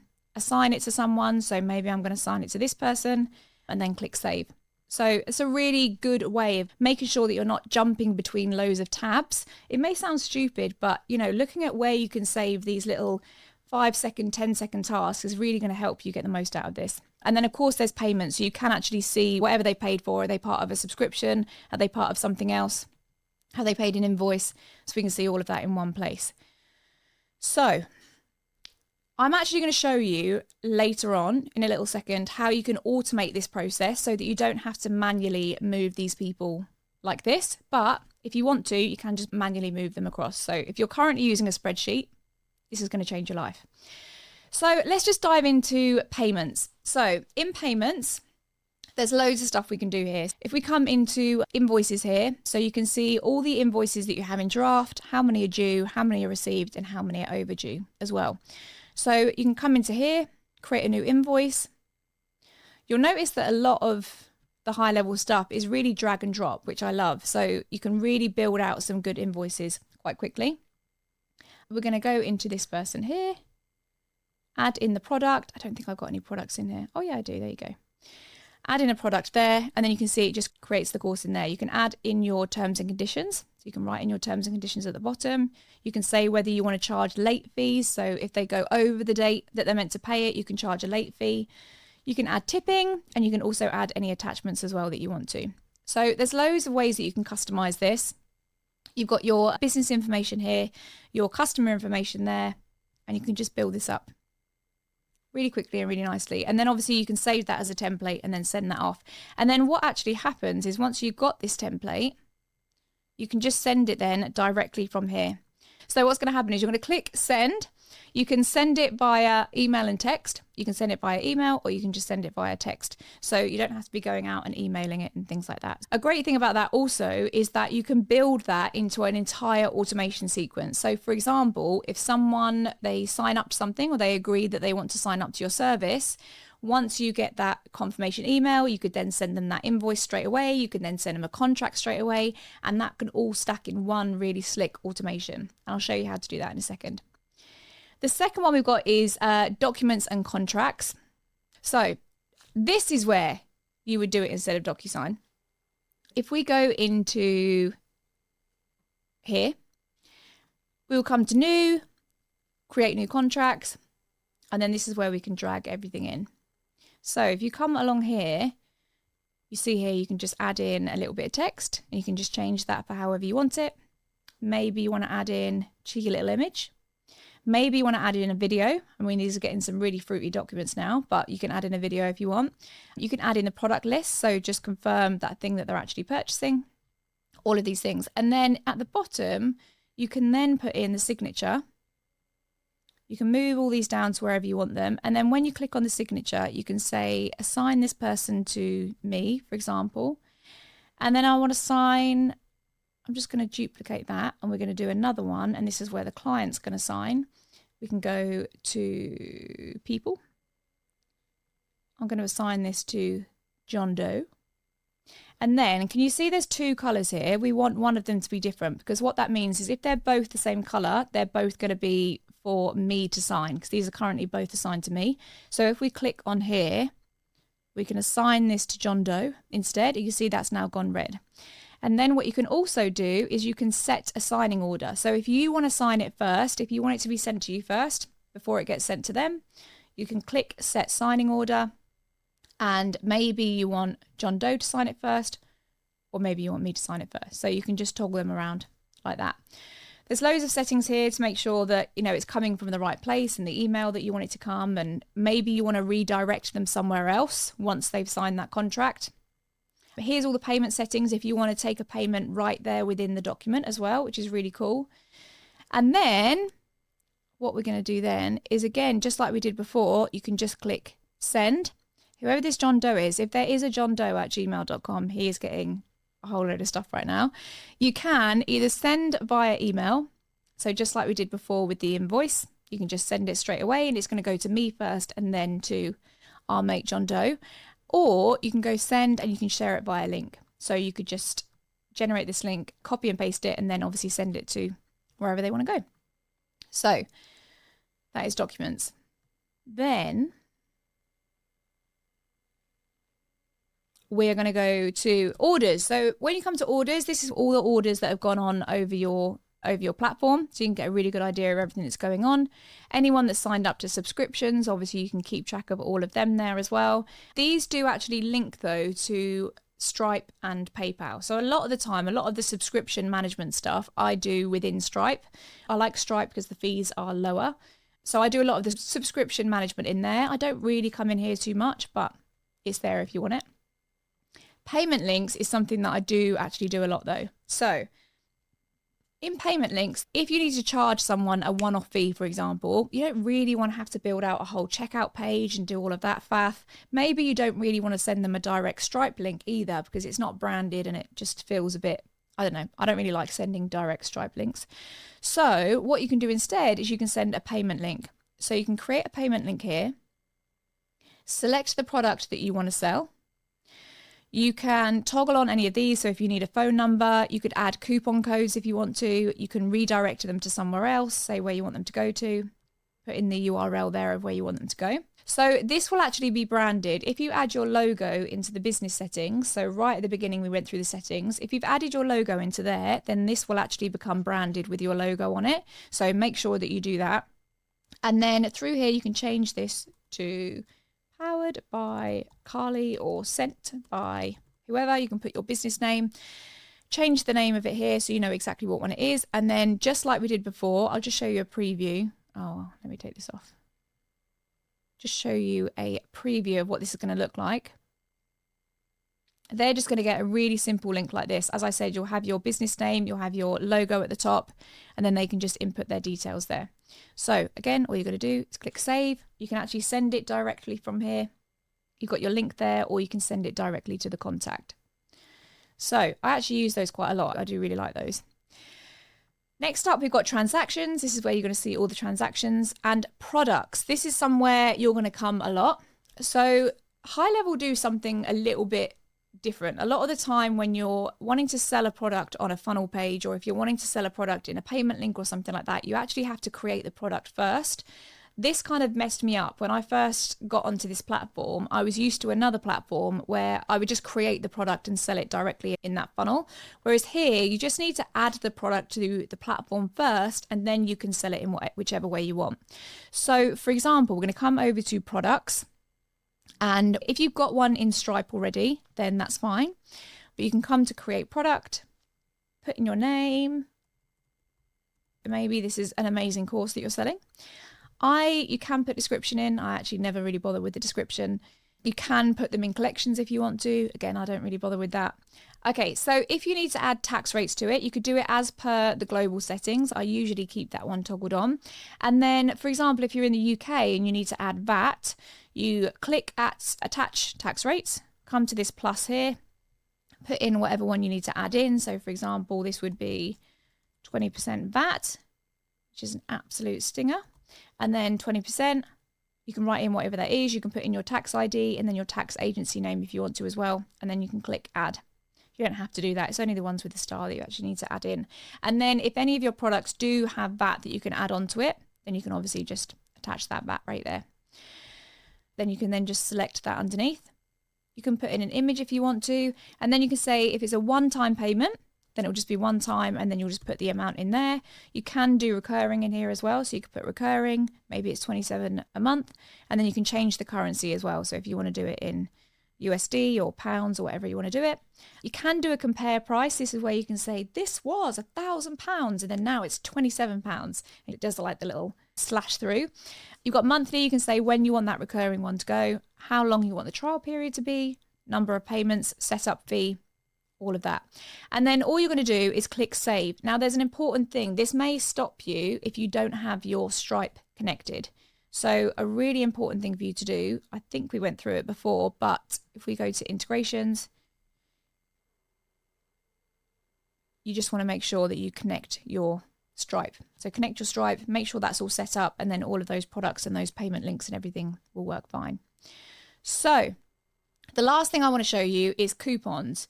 Now, coupons are great if you're running a specific campaign, or maybe you want to give a different kind of discount to loyal members of your community, or however you want to do that. Maybe it could be like a founding members discount if you're launching something new.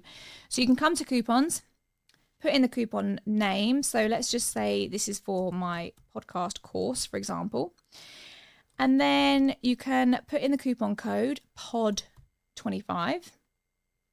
Then we can go to coupon type. So you might want to do this by a percentage coupon, or you might want to do it by a fixed coupon. So let's say, for example, this is going to give them 20% off.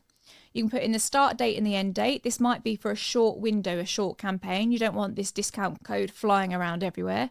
I'm such a discount code hunter, by the way. Whenever I shop anywhere, I'm like, oh, let me see if there's a code. But you can put the start date and the end date if you want to, or it can just be one that runs all the time. Limit the number of times that can be redeemed, limit the coupon to selected products, and kind of go like this. So we might say this one is only going to be relevant to the podcast course, for example. We don't want someone using this on like a 10K course. So you do want to make sure that you do select the course that you want it to go for. And then you can click create. Oh, let me put the start date in. We're going to say it's going to start now. I'll put that in. So then once we get into the funnels, I'll show you exactly where that happens and when you can kind of build that out. But other than that, that is payments in a nutshell. Okay, so as I said, on the next video that I do, I'm going to be going into all the AI features. So how you can build your AI agents, how you can do reviews AI, conversational AI, all of that good AI fun stuff. But for now, I'm going to show you the kind of fundamentals of the platform. So we are now into marketing. So the marketing, this is where it gets really cool. So there's two main things that I use here. I tell a lie, there's actually three things that I mainly use here. The number one thing is Social Planner. Now, the Social Planner is really good. If you're like me and you have all good intentions of posting every day, but then you just don't because life takes over, then the Social Planner is brilliant for this. So again, you want to make sure that you connect your social media accounts because you're going to create the content and schedule it to go out across all the different platforms. Now, you may be using this somewhere else. There's loads of other platforms that do this, but remember, the best thing about this is that everything is in one place. So you don't need to be toggling between all these different tools. So for the planner, you can come into new post, you can create a new post. There's also social planner templates as well. So there's loads of kind of examples of things you can use, loads of templates. So if you're really not, arty-farty and you don't really know how this goes, then there's loads of templates that you can use. But let's just pretend we're going to create a post from scratch. So we come to new post, click create post. Select the account you want to connect it to. You can actually do it for all of these though. So Facebook, Instagram, YouTube, TikTok, LinkedIn, Pinterest, all of the things. So we're going to select Facebook. You're going to write in whatever you want your post to be. So if you're using ChatGPT or something, maybe you can just create it, or you can write it whatever you want. But you can also get AI to write it for you. So you could go to generate with AI, put in what language you want it to be in, the tone of voice you want it to be. So friendly, casual. I tend to go quite casual. What do you want to share with your audience in a post? So let's use our podcast course, for example. You say, how to start, I don't know why I'm in angry capital letters, how to start a podcast, something like that. What do you want to achieve with this Facebook post? I want to add value and educate. Ideally, this should always be the objective. If you always lead with value first, instead of trying to sell, you're going to get a much better response. So I always tend to lead with value and educate. How many variations you want? I wanted to see 3 different ones to see which ones I like. And then additional options, you can put in some more prompting here to get even more from it. So what action do you want the users to take? We're going to say comment, podcast. So maybe we've got a keyword automation that we've set up. Who are you targeting with this post? Small business owners. And do you have any extra details for the AI to consider? So any other information that you want to put in, for example, say, this is how I got 1 million subscribers, something like this. Whatever you want to put in, that's going to add even more context and even more value to it. Click generate, and then that's going to do it for you. Now, what I will say is my AI brain is coming in here now. So this is good. But if you want the best output, I would have a look at my other video where I teach you how to create AI employees. And this is where it's going to help you actually create custom GPTs so you can get your brand voice really, really dialed in. That's the best way of doing it. But this is a great place to start. So it's created this. Nice. I don't know why we're starting with a garbage, but it's a nice general one. So I would say it's a good starting point, but really if you want to do the AI content creation properly, I would definitely look at the custom GPTs. So say we're happy with that. Say we then want to put a picture in, or we could use an image AI, and then advanced options, you can actually do a follow-up comment, which I think is cool. So if you are wanting to link them to somewhere, you don't really want to put a link to something directly in the post because it is going to impact the engagement. But what you can put instead is you could say something like register. I need to get off capital letters. It's so aggressive. Register here, and then you can put your link in there, and it's actually going to post the post and then immediately follow up with the comment. You can put in any tags or categories or things like that. Say whether you want it as a reel or a story, and obviously it's going to show you the preview in the right as well. So if you do have a video that you're putting in, you can make sure that it's aligned properly. And then you can either save this for later, you can post it straight away, you can schedule the post. So say you want this to go out tomorrow. So if you wanted it to go out tomorrow, just say you want to do this and then what time you want it to go out. Or if you're working with a team, you can actually send it for approval as well. So you could send it for approval, put on when you want it to go for approval, select the person that you want to send this to, and then click send, and then that's going to send it for them to approve. So you're not having to share different links and things like that. This is a really good one if you've got a social media manager. Your social media manager can just be in here and they can send that to you to review. And then you can also do the recurring posts as well. So I want this to go every month at this time, for example. That's another way of doing the recurring ones. So that's creating the content.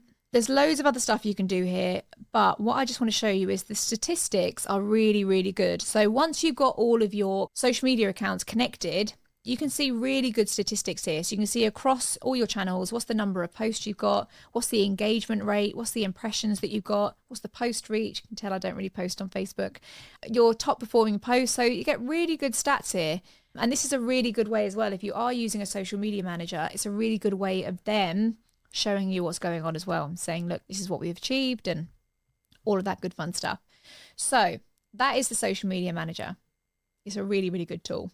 The other one that I use a lot is emails. So this is your email marketing. This part of the email marketing is just like one email blasts. So don't think of the emails here as like the email sequences that you would send out.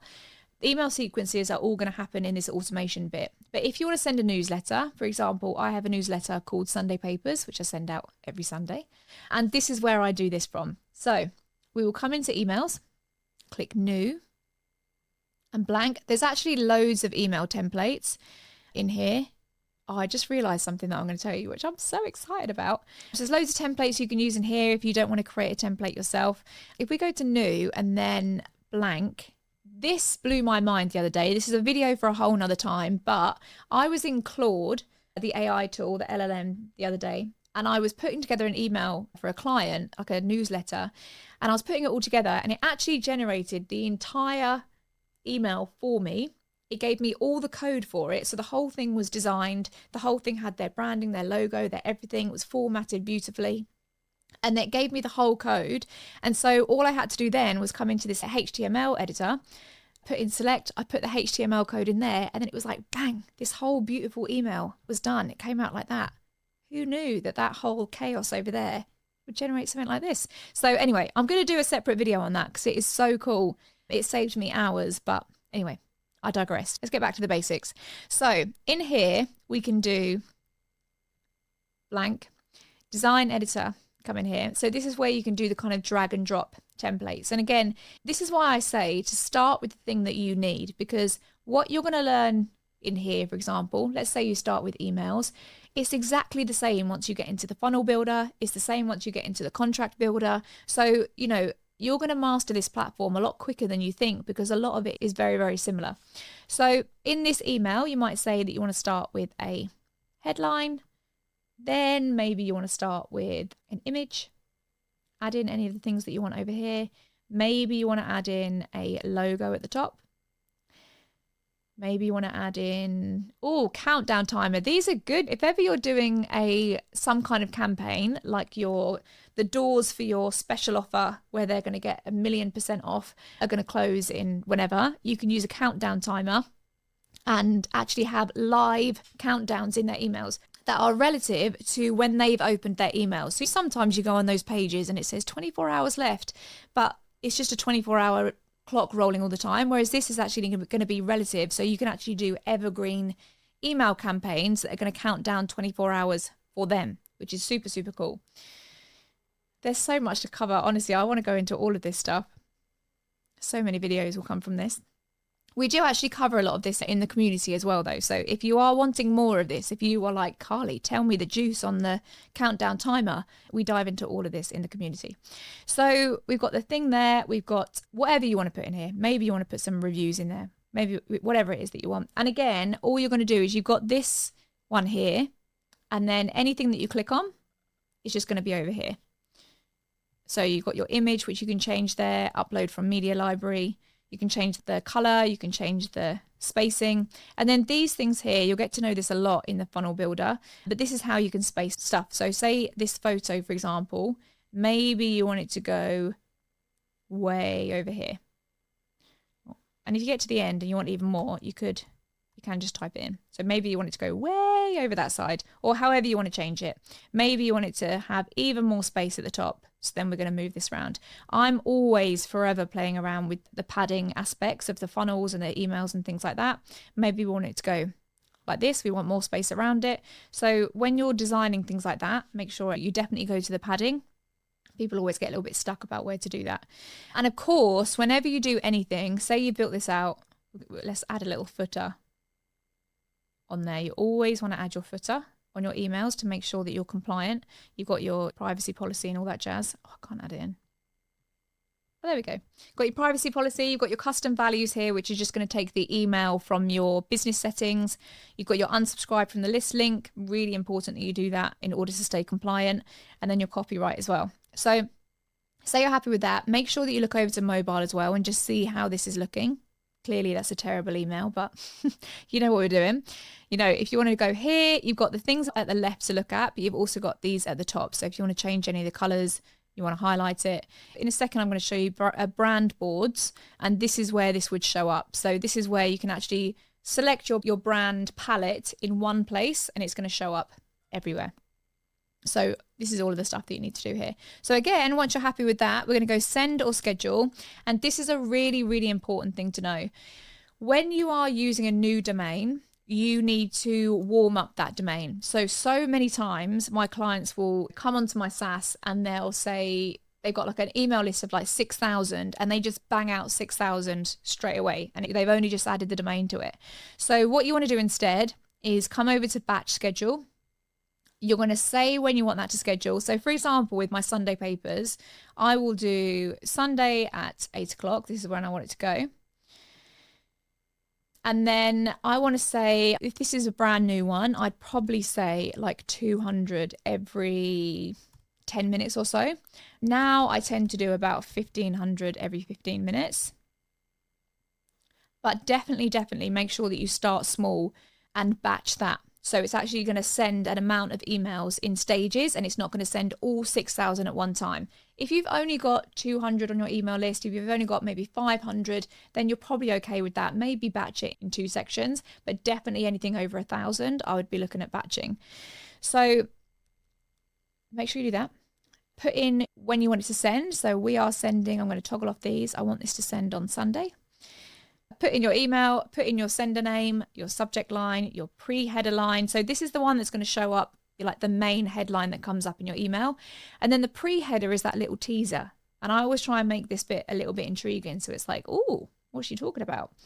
Something like, I can't believe I did this. That's always a good little hooky one. And then recipient, you can actually send this to all your contacts if you want to. You can send it to a smart list. We spoke before about how you can actually segment out your list, and you can say, this is just a particular group of people on my list. Maybe you want to only send this to your clean list, which is people that you've shown to be active and they've engaged in your emails. Or maybe this is people that have registered for a certain event that you're doing. So select the list that you want to do it from. You could just do it from tag. So you could just add a tag, people that have booked a call I want to send this email to. You've got your pre-built segments.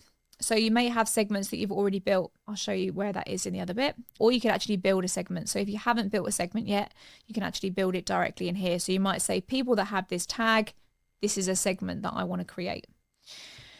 Then you can say, discover which links are clicked. This is a really cool one because it actually gives you data on how people are responding to your emails. So if you turn on discover which links are clicked, how many times each link was clicked and who did the clicking, it's going to give you really good data to see who is a warm lead and who is not really responding at all, because whoever is clicking on that link, that's someone that you want to follow up with. So you can actually add trigger links and all the stuff after that. UTM tracking, so you can turn this on so that you can track the parameters for every link in the campaign. You can add tags, so based on how they interact with that email, you can add a tag. For example, if you put in, say, a YouTube video and you said, oh, I just saw this really cool YouTube video about how to do phishing, and someone clicked and watched that video, you could then tag that person and say, interested in phishing. And then when you're putting out content later on, which is specific to phishing, if you are in the phishing game, you know that you can really go heavy and do a different kind of messaging on those people that have clicked on that, because they've already said, I'm really interested in this stuff. You're not introducing them to the idea of phishing. They've already said that they like it. So you can actually go a little bit deeper down the educational journey and possibly move quicker into the sales aspect. And then resend email to those who have unopened. So I don't typically do this for my newsletter because I want it to go on a Sunday. If they haven't read it, then I don't resend it. But for other ones, if I'm doing a campaign or if I'm trying to sell something, then I will definitely resend it to the people that haven't opened it. And what I will do is, say, for example, I wanted to send, I don't know, 12 hours after they haven't opened it, or let's give them a bit longer. Let's say 2 days.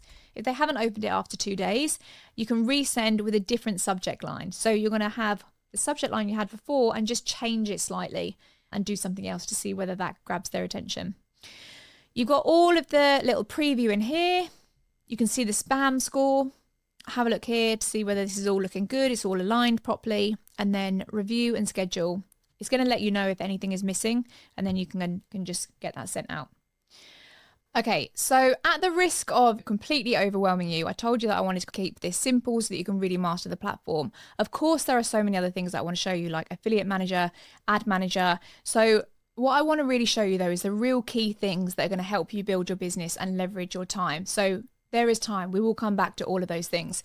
Okay, so we are now getting on to automation. This is genuinely where I spend most of my time. And this is really the bit that when I came across it, I was like, wow, this can do a lot. I was the Zapier queen before, and I was like tagging loads of tools together. But this is where you can be super, super smart with your automations, and it really reduces your manual tasks that you're doing. So in here, automations, this is where you've got a workflow. So a workflow is basically a sequence of steps that create an automation. So I've got loads of templates in here. When you sign up with my affiliate link, you get all of my templates. So all of my pre-built automations that I've done, like abandoned cart sequences, flash sale with deadline, all of these little things, social media lead catchers. But I want to show you how we can actually build it from scratch, because once you know how to do this, whew, you are rocking and rolling then. So first of all, though, I do recommend that you put your workflows into these folders. I didn't do that at first, and I was just on a roll making all of these workflows, and it got into a total mess. So if you are working on a specific funnel, I would just create a folder and call it that funnel. And then all the automations for that specific funnel are in that one place. Little tip there. So we're going to go to create workflow. Something super cool about HighLevel is that they've already pre-built loads of workflows for you. So you can come to select from template, and there's loads here. So there's an email drip sequence, there's an appointment confirmation reminder. I mean, there's so many here. Converting your leads, customer appointment, send a review request. This is really good if someone's finished an appointment with you or finished a service with you. This automation is going to automatically send out a request to review you. So loads of ones you can do here. But for example, if we do the appointment confirmation, you can just see the whole thing is built out for you and all the steps are in there. You just got to input your own individual things that are relevant to you, but that whole thing's done and ready to go. But I don't want to teach you just how to do templates. I want to teach you how to do it yourself. So let's go to create workflow, start from scratch. And we are going to start with a trigger. Now, whenever you have an automation, you have a trigger first, and then you have actions off the back of it. So the trigger is saying, when this thing happens, then I want these steps to happen. So what we're using here is, what is the trigger that we want to kickstart this automation? So if we come down to triggers here, there's loads of things that you can do. And honestly, these are getting added to all the time because they're really trying to make sure that you can create kind of full solutions with this. But for example, some triggers that I use a lot are when someone signs up. So like order form submission, when someone purchases something through one of my order forms. Then we can add filter and we're going to say it's in this funnel. The funnel is maybe, I don't know, it's this one.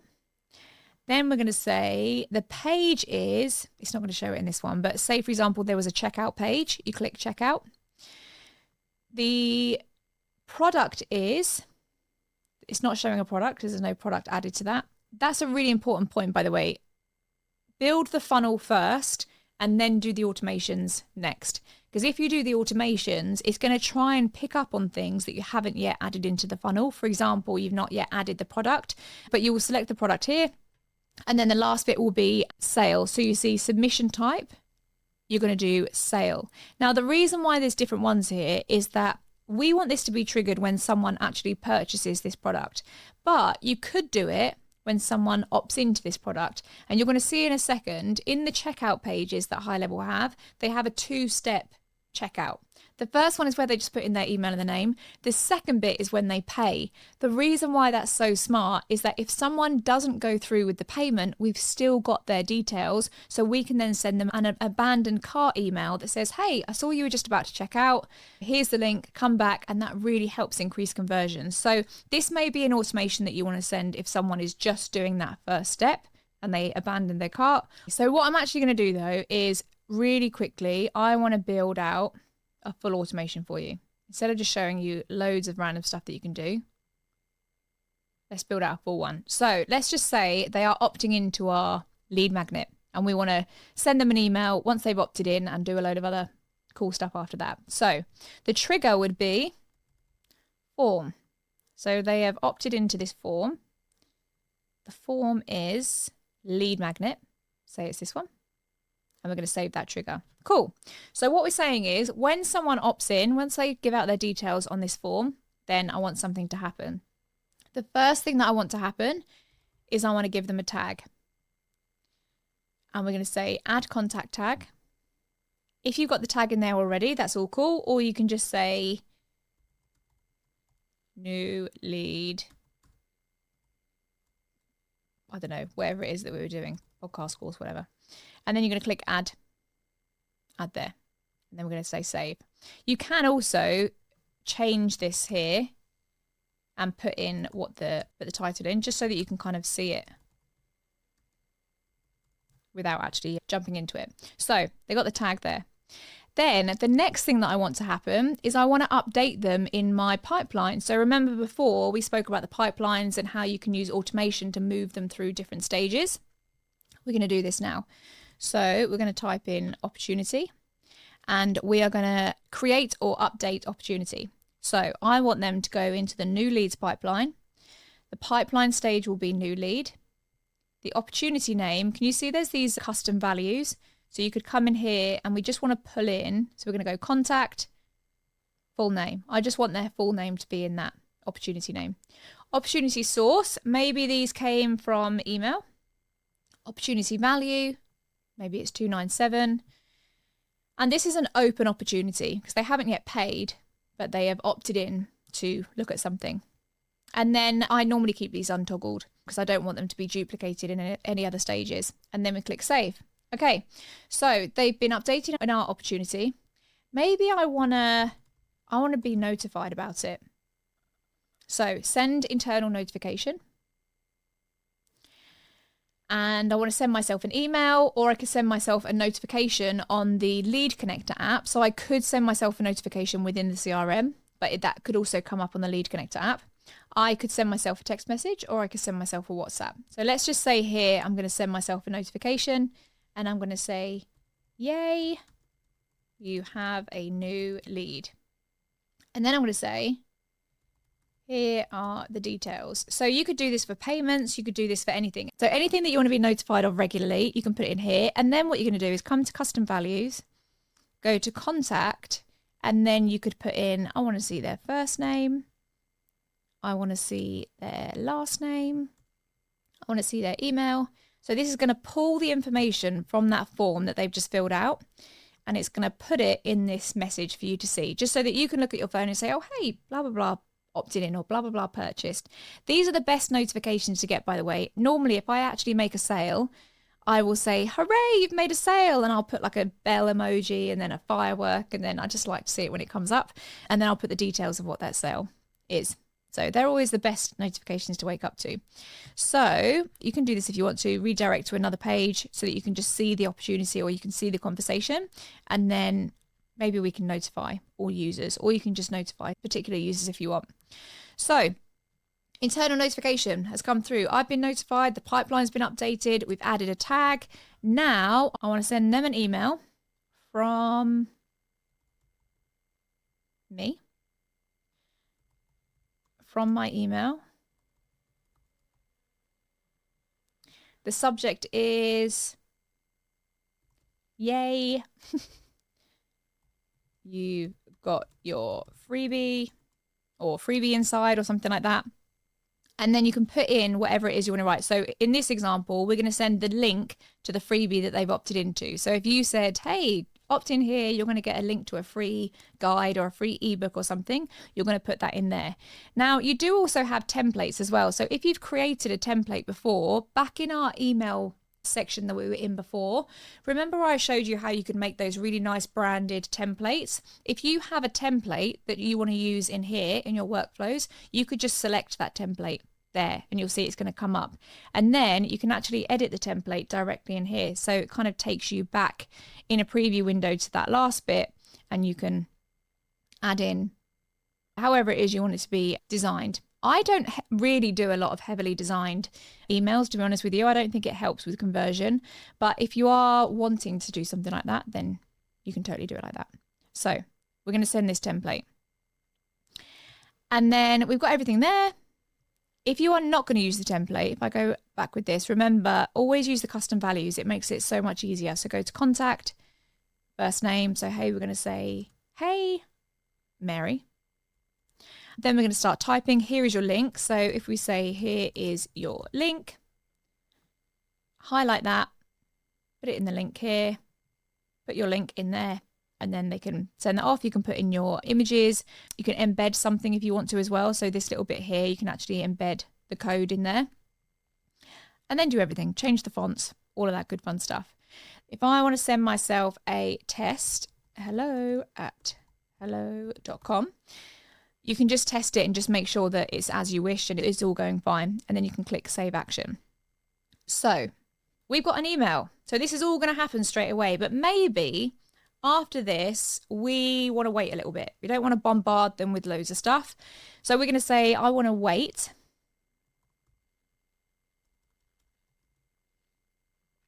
for 1 day, or you could do 8 hours, or you could do 4 hours. You could do it however many weeks, whatever it is that you want to do. You could do 1 day, or you could even do a specific time. So you might say, my next email, I only want to send emails anyway in weekdays. But you might say, my next email, I want it to go exactly at whatever time, 12:30. So you can actually add like specific times that you want it to go. But let's just say for now, for argument's sake, we're going to send it a day later. And then after that, I want to send a text message. So we're going to send a text message. We're going to say, hello, whatever you want to say there. You're going to send something else. Did you get the link okay? Do you have any questions? I just recorded this video. I thought you might find it helpful. You can do anything like that in your text messages. Write whatever you want. Again, you can use the custom values for anything that you need. And then you can click Save Action. So this is all looking good, right? But then one other thing that I just want to show you, which is really, really cool. With this plus here, I really do recommend that you just come in here and start playing around and, you know, clicking on some things. There's WhatsApp messages, there's appointment bookings. If someone signs up to something and you can say they've signed up this, now I want to send them a contract. Now I want to send them an invoice. This one is really cool. Now I want to send them a voicemail. This is where you can actually send them a recording of you. It's going to go as a voicemail on their phone. So it's like that you've just phoned them, but there was no signal, so it went straight to voicemail. And you can say, hey, it's Carly. I just saw that you opted in for this thing. Or maybe to do this before you have a call with them, like a discovery call. You can say, hey, really excited about our call in 10 minutes time. Make sure that you're in a quiet space. Make sure you're not distracted so we can really get the most out of our time together. Really can't wait to see you. So you can actually record yourself saying that, and it kind of adds that real personal touch. But one other thing that I use a lot is the if else section. So this is where we can say, if they do this thing, I want this to happen. But if they do this thing, then I want this to happen. So in order to do the if else, there needs to be multiple triggers. So maybe there's a form here, or maybe the other option is that they filled out a different form, for example. Form is, I don't know, say it's form 3. I need to save it. If it's not showing up, it's just because you need to save it. Here we go. Workflow trigger is this one. And if I actually named them properly, it would show the name of it. Or you can add another branch. Let's just name these branches. And then this one was called Form 3, we called it, didn't we? Workflow trigger is, and it was that second form. So you can build out loads of these branches. If I show you some of my other workflows another time, I have loads and loads of branches that go off stuff.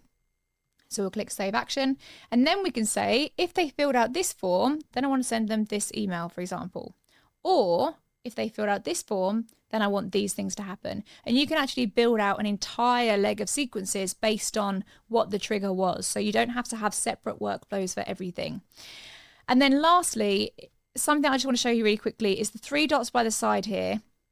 You can actually copy and paste really quickly. So if we go to here, if you want to copy some actions that you've created, you can go to copy, either copy that singular action or copy all actions from here.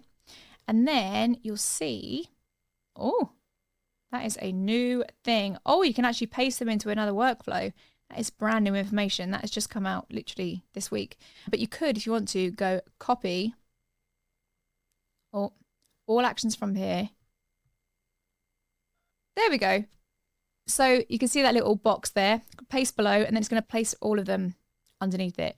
Maybe you want to delete these ones. So you might say 3 here, delete these ones, delete all actions from here.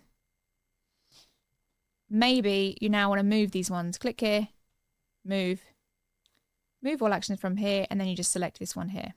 And then lastly, the other thing, I keep saying lastly, but it's never last. I'm lying to you, my friends, I'm lying. I'm going to go to the plus. I'm going to go to, we might say that. Once they've done this step here, that's once they've got that email, I then want to send them back up here for some reason. Like you see there's that little line there. So if ever you want to send them back anywhere, you can always say go to, and you can send them to another direction, another part of the workflow. So again, there is so much I could go into there. I really want to be able to share like specific workflows with you and things like that. But 2 things to always remember: make sure that you publish it. If you don't publish it, it's not going to fire. And also make sure that you save. Save all the time. Every time you do a step, click save, just in case. I've done it so many times where I've forgotten to save and then something happens and I come back and I've lost it. So just make sure that you're saving all the time. So these are our automations. Okay. We're getting there, my friends. We are getting there. Funnels and sites. So we've got a couple of different aspects here. We have got funnels. We've got websites. We've got stores. So this is essentially like your Shopify type store if you want to do an e-commerce store. I'm not going to be going into that today because I don't have an e-commerce store. You can do webinars. So you've got specific webinar funnels that you can do here. All of your analytics. This is really good because you can really easily see which of your funnels are performing, which ones aren't, and the stats with all of them. So it really gives you a really good idea of the health of your business. Your blog. So this is where you can create blog posts that will go onto it. WordPress. This is where you can actually integrate your WordPress. So a lot of the time, if someone has a WordPress site already, I don't recommend them getting rid of it and coming onto GoHighLevel, but you can integrate it really easily. Your client portal, this is where if you're hosting a membership or a course area, your client portal is really where everyone comes in. If I show you an example, my course area, the login aspect is that. So you're just going to log in and there's a nice branded thing, for example. Client portal, forms. So those forms that we spoke about before, this is where you can create all the different forms that you've got and anything that you need to do here. Surveys is obviously slightly different from forms. The structure of it is different. It's not one long form. It kind of takes them by question. So that's a great way of gathering data from people. Quizzes is good. I'm not going to lie, I don't use the quizzes very much on this. I think that the quizzes bit still needs a little bit of work, if I'm being honest with you, but I think it's okay. Quizzes is good if you want to do a real basic quiz. And then the chat widget as well. So you can add a chat widget onto your website, and QR codes, of course, as well. Loads of stuff. Now, for the purpose of this video and it not being a 7-hour video, I'm going to just quickly dive into funnels, websites, and forms. Okay, so funnels. This is, again, where I spend loads of my time. These are all my templates that I have pre-built, which my subscribers get when they join. We can come over here, new funnel. We've actually got Funnel AI now, which is getting a whole spruce. This is why it needs a whole new video, because there is so much cool stuff happening with Funnel AI, and you can actually build an entire funnel now without faffing around with it, and AI can do it for you. It used to be pretty basic, but it's had a whole revamp and it's looking really, really good now. Obviously, you can come to templates. So again, if you don't want to build this yourself, there's loads of templates that you can look through. But I'm going to really quickly show you how I build a funnel literally in like 5 seconds. Not 5 seconds, 30 seconds. So you come into here, you've got all the tabs here. So these are the steps. This is where you're going to build out your funnel steps.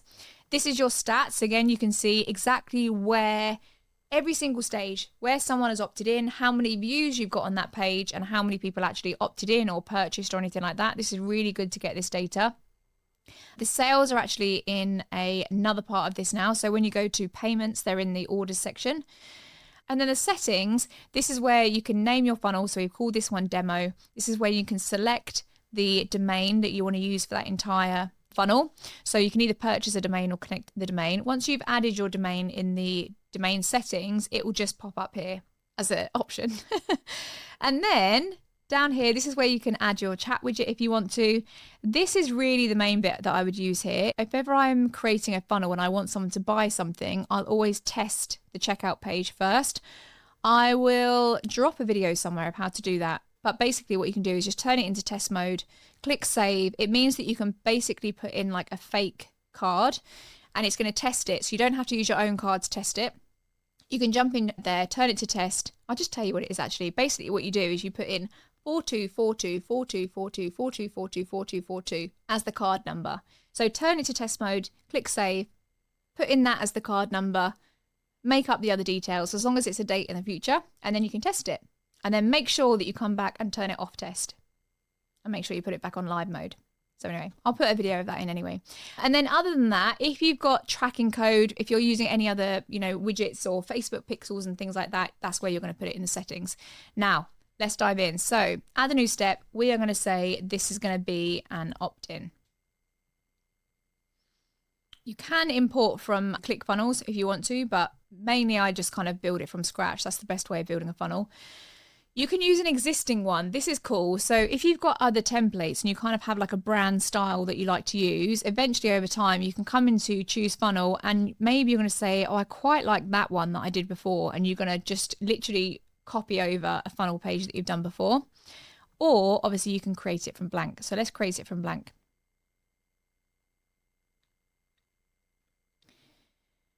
Now, the thing you want to know here is that there's sections, rows, and elements. The section is where you're going to break up all of the bits here. So you're going to add in all of these sections. So within a section, you can then add a row. Maybe you want the row to be just one column. Maybe you want it to be 2 columns. Maybe you want it to be 3 columns. So you're going to select which one you want here. And then you're going to click an element. So this could be a heading. This could be a photo, a video, a logo, whatever it is that you want to do in here. So for example, let's just do this as an image. I'm going to do this as a logo. Now, obviously that's massive as a logo. So you can come down here, go to size, turn this to like 200 maybe, or you could even make it a bit smaller, 100. And then click on here, come over to image. We're going to put an image in there, put our logo in there. There we go. And then you might say, that looks nice, but I want it to be a different color. Everything's here. So you can come to the background color, change it to be a different color if you want it to be fruity. And then you can come to styles. So always look at these 2 sections here. You've got general and you've got styles. Styles is where you're going to be styling the way that it looks. So you might say, again, like we did before, I want less padding there. I want less padding there. Whatever it is you want to do. Maybe you want to give it the box a little bit of a shadow. Ooh. Loads of different things you can do here. And then also an important one for you to look at, you might say, I want this to show on desktop, but I don't want it to show on mobile. So over here, you could toggle off mobile. So then if we switch to the mobile view, you can see that that doesn't show up. That's really important because some stuff that you do on desktop just doesn't fit on mobile. So you might want to toggle certain things off, and that's where you do that there with the visibility. But there's loads of things you can do here. What I want to show you though, this is the fastest way to get a high converting funnel. So there's things you can do here. There's pre-built sections, which I'm going to show you, but just quickly, you can also do saved sections. So if in another funnel, there's like a piece of the funnel that you want to keep, maybe it's a footer that you always use. Maybe it's a testimonial section that you always use. So for example, you've got something here, maybe it's this little section. You don't want to keep redesigning it every time. And these are actually sections that you can just save from another website and they become like a global section, which is always available for you to add in whenever you want. So we're going to cross off this. If ever you want to save a section as well, if you are thinking, well, how do I save it? It's just this little box here. So once you hover it over it in the green, this little box here, you can save it as a section template. So it's available in that section, or you can save it as global, which means that if you change it in one funnel, it's going to change across all the funnels. So that would be good for you to use if you were using it as a header or a footer, for example, where certain links might change, maybe your privacy policy changing, your social media channels, then you can change it in one place. It's going to go everywhere. And then universal sections, this will actually save it across multiple sub-accounts. So currently the section templates in the global sections is just in one sub-account. So if I was to move to a different sub-account, they wouldn't show as available. But I can now actually create it in universal sections, which means all of my sub-accounts can see this, brilliant if you're running a SaaS or if you're running a creative agency or something like that, where you want to just create something once and deploy it across all the other sub accounts. So the pre-built sections, this is really the cool bit. You can actually just stack really quickly a brilliant funnel. So you might say the beginning of the funnel, so we're going to have this one here. We're going to start off with an About Me section. Then we want to say who this is for. So this is all built around really good structures of sales funnels. Then we're going to go, who is this for? This is for these people. Then we're going to say, there we go. We're going to have an image slider here. This one looks good. Then maybe we're going to go to partners that we work with. So we're going to add this in here. And can you see, you can literally just stack all these sections. So suddenly this is starting to build out into a really good page. And then all we're going to do is come over to here, change the name. So, hey, I'm Carly, change any of this. You can highlight it, change the font, however you want to change it to. You can change the color. You know how it goes. Change the photo. And you can start to just stack this like this. Now, again, remember, autosave, you can turn autosave on, which means it's going to consistently save it, or obviously just come over here and save it. Another thing that you really want to do here is update the content, so the title of this page. So, I don't know, whatever it's going to be here, sales page. I'd give it a better title than that. And then also put in your social image as well. So your social image, like the icon that pops up when you share that link. And you can put in a description. This is all going to help with SEO if you put in that description there. Update that, and then you can click publish. It won't let you publish unless you connect it with the domain, so make sure that you do that as well.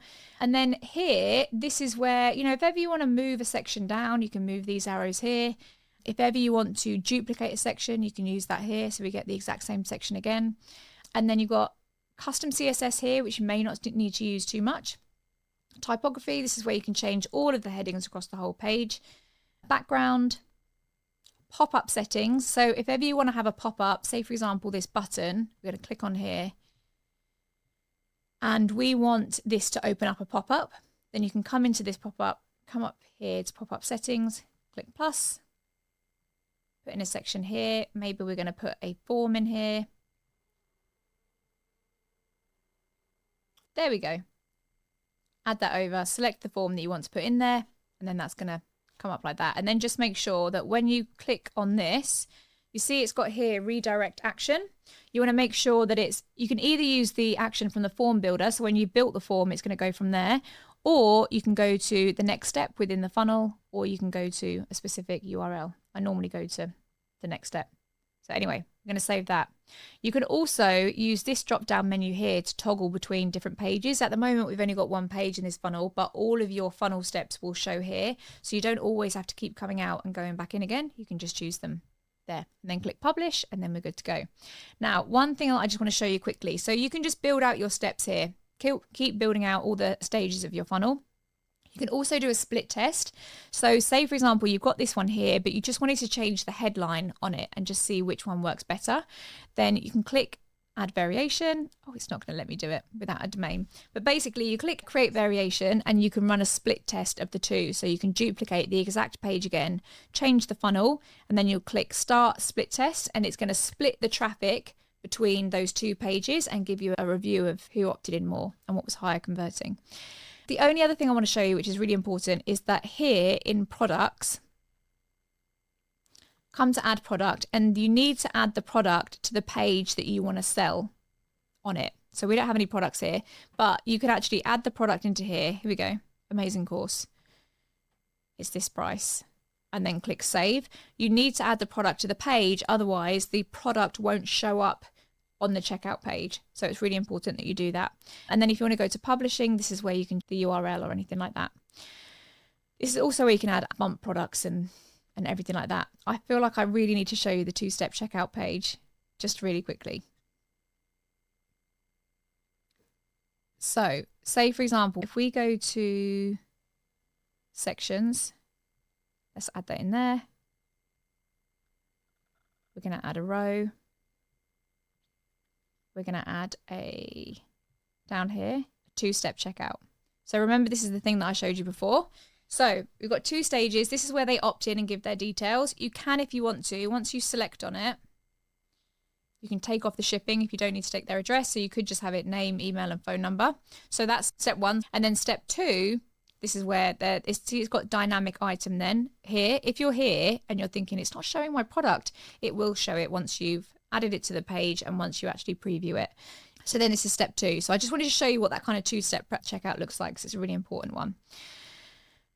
Okay, so we've got funnels. Websites, honestly, is pretty much exactly the same. If you know how to build a funnel, you know how to build a website. Again, there's loads of templates. Don't need to go into that too much. The only other thing I wanted to show you is just in this form section, you can build the form in here, add form, start it from scratch, add in all the sections that you want to. These are compulsory. You have to have these in here. So just change the stuff, even though it looks ugly. You do have to have this a lot of the time.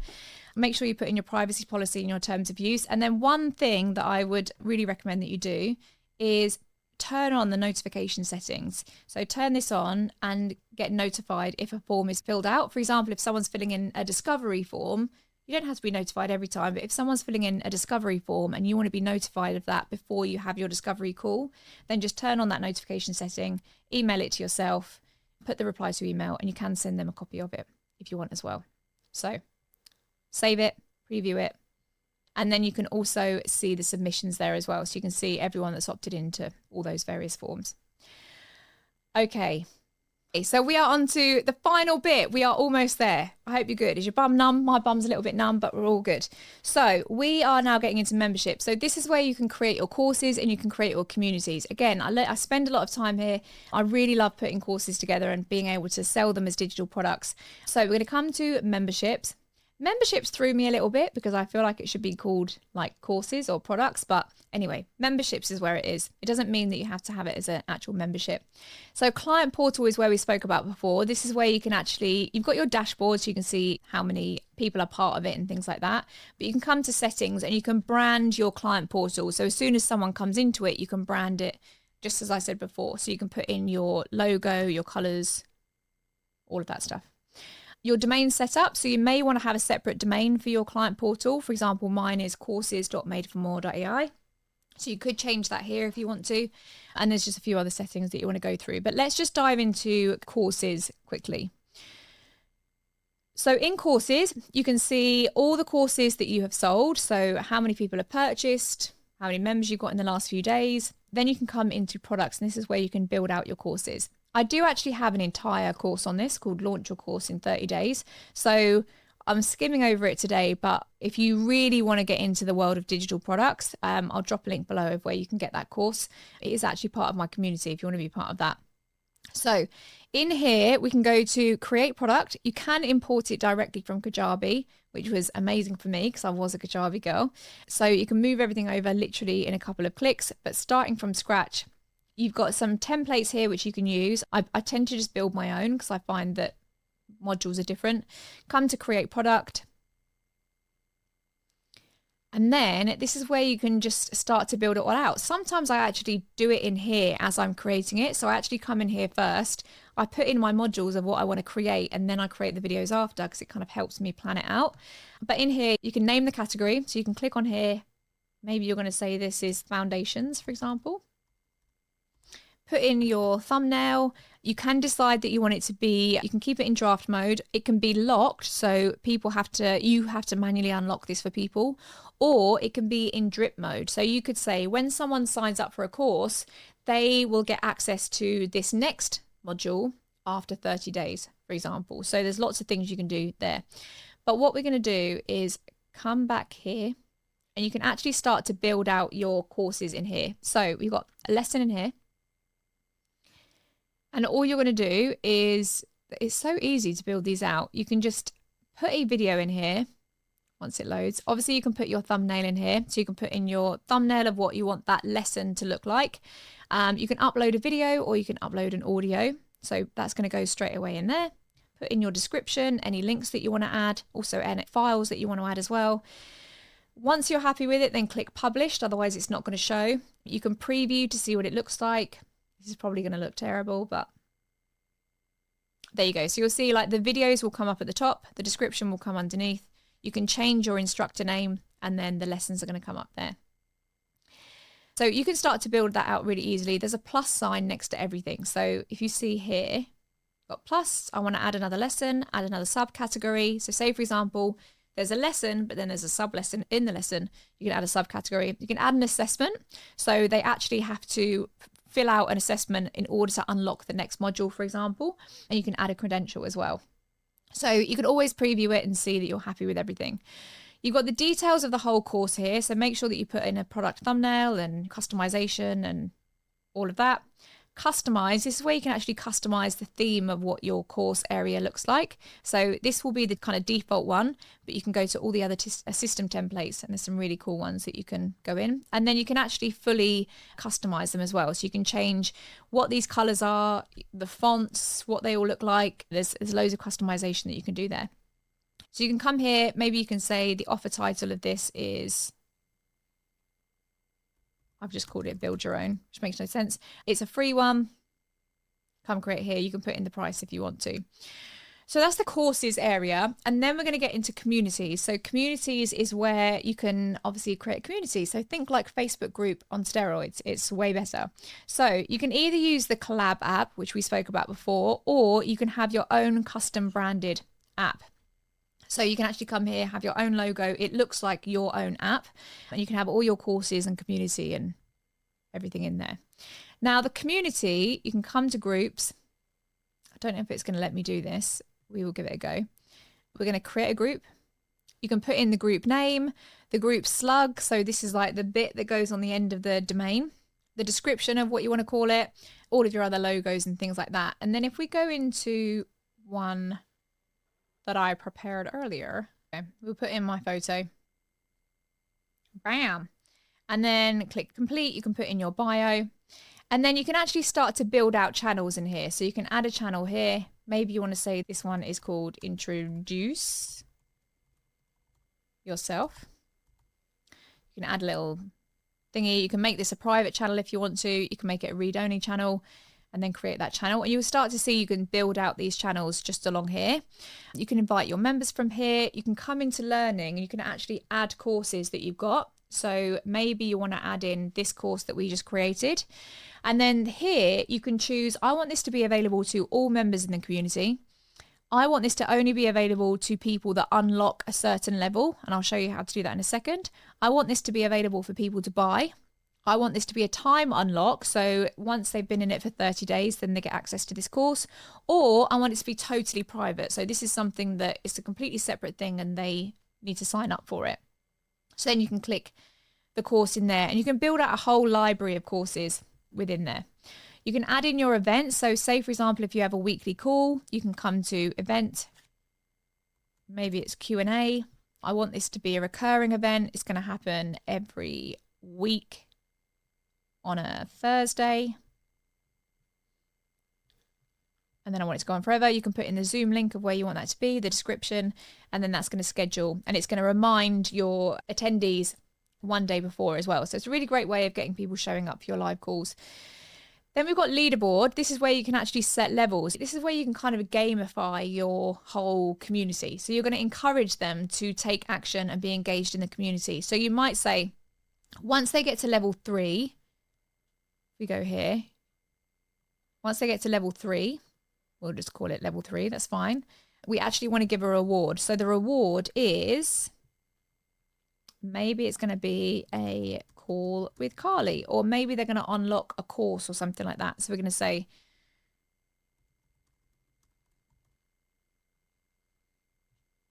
there we go. So then we're going to say at level 3, once you engage and you get points for commenting and posting and things like that, then they're going to be able to unlock level 3. And it just really encourages people to be really proactive in there. You've got all the other settings in here, which we don't need to go through. You can add membership questions, themes. You can import school group members and their content. Oh, controversial. And then you can turn your discovery on as well, which means that your community is discoverable in the collab marketplace.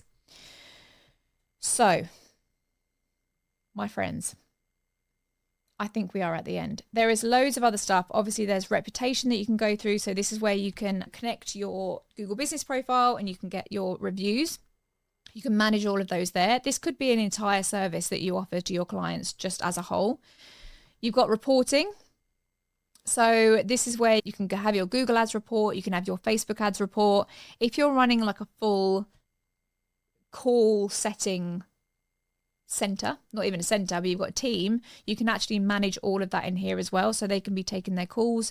You can actually look at all of the reports. So you can see the leaderboard of who's taking the calls, the opportunities that are open, the conversations that they're having, and you can actually record the calls as well, and then even get the transcripts of those calls. So this is a really cool system. If you're running like the sales system side of stuff, again, this is probably a training in its own right, then you can have all of that in there. And then lastly, the app marketplace. This is where you can connect with loads of other apps. So I connect with Score app, which is one that I use a lot.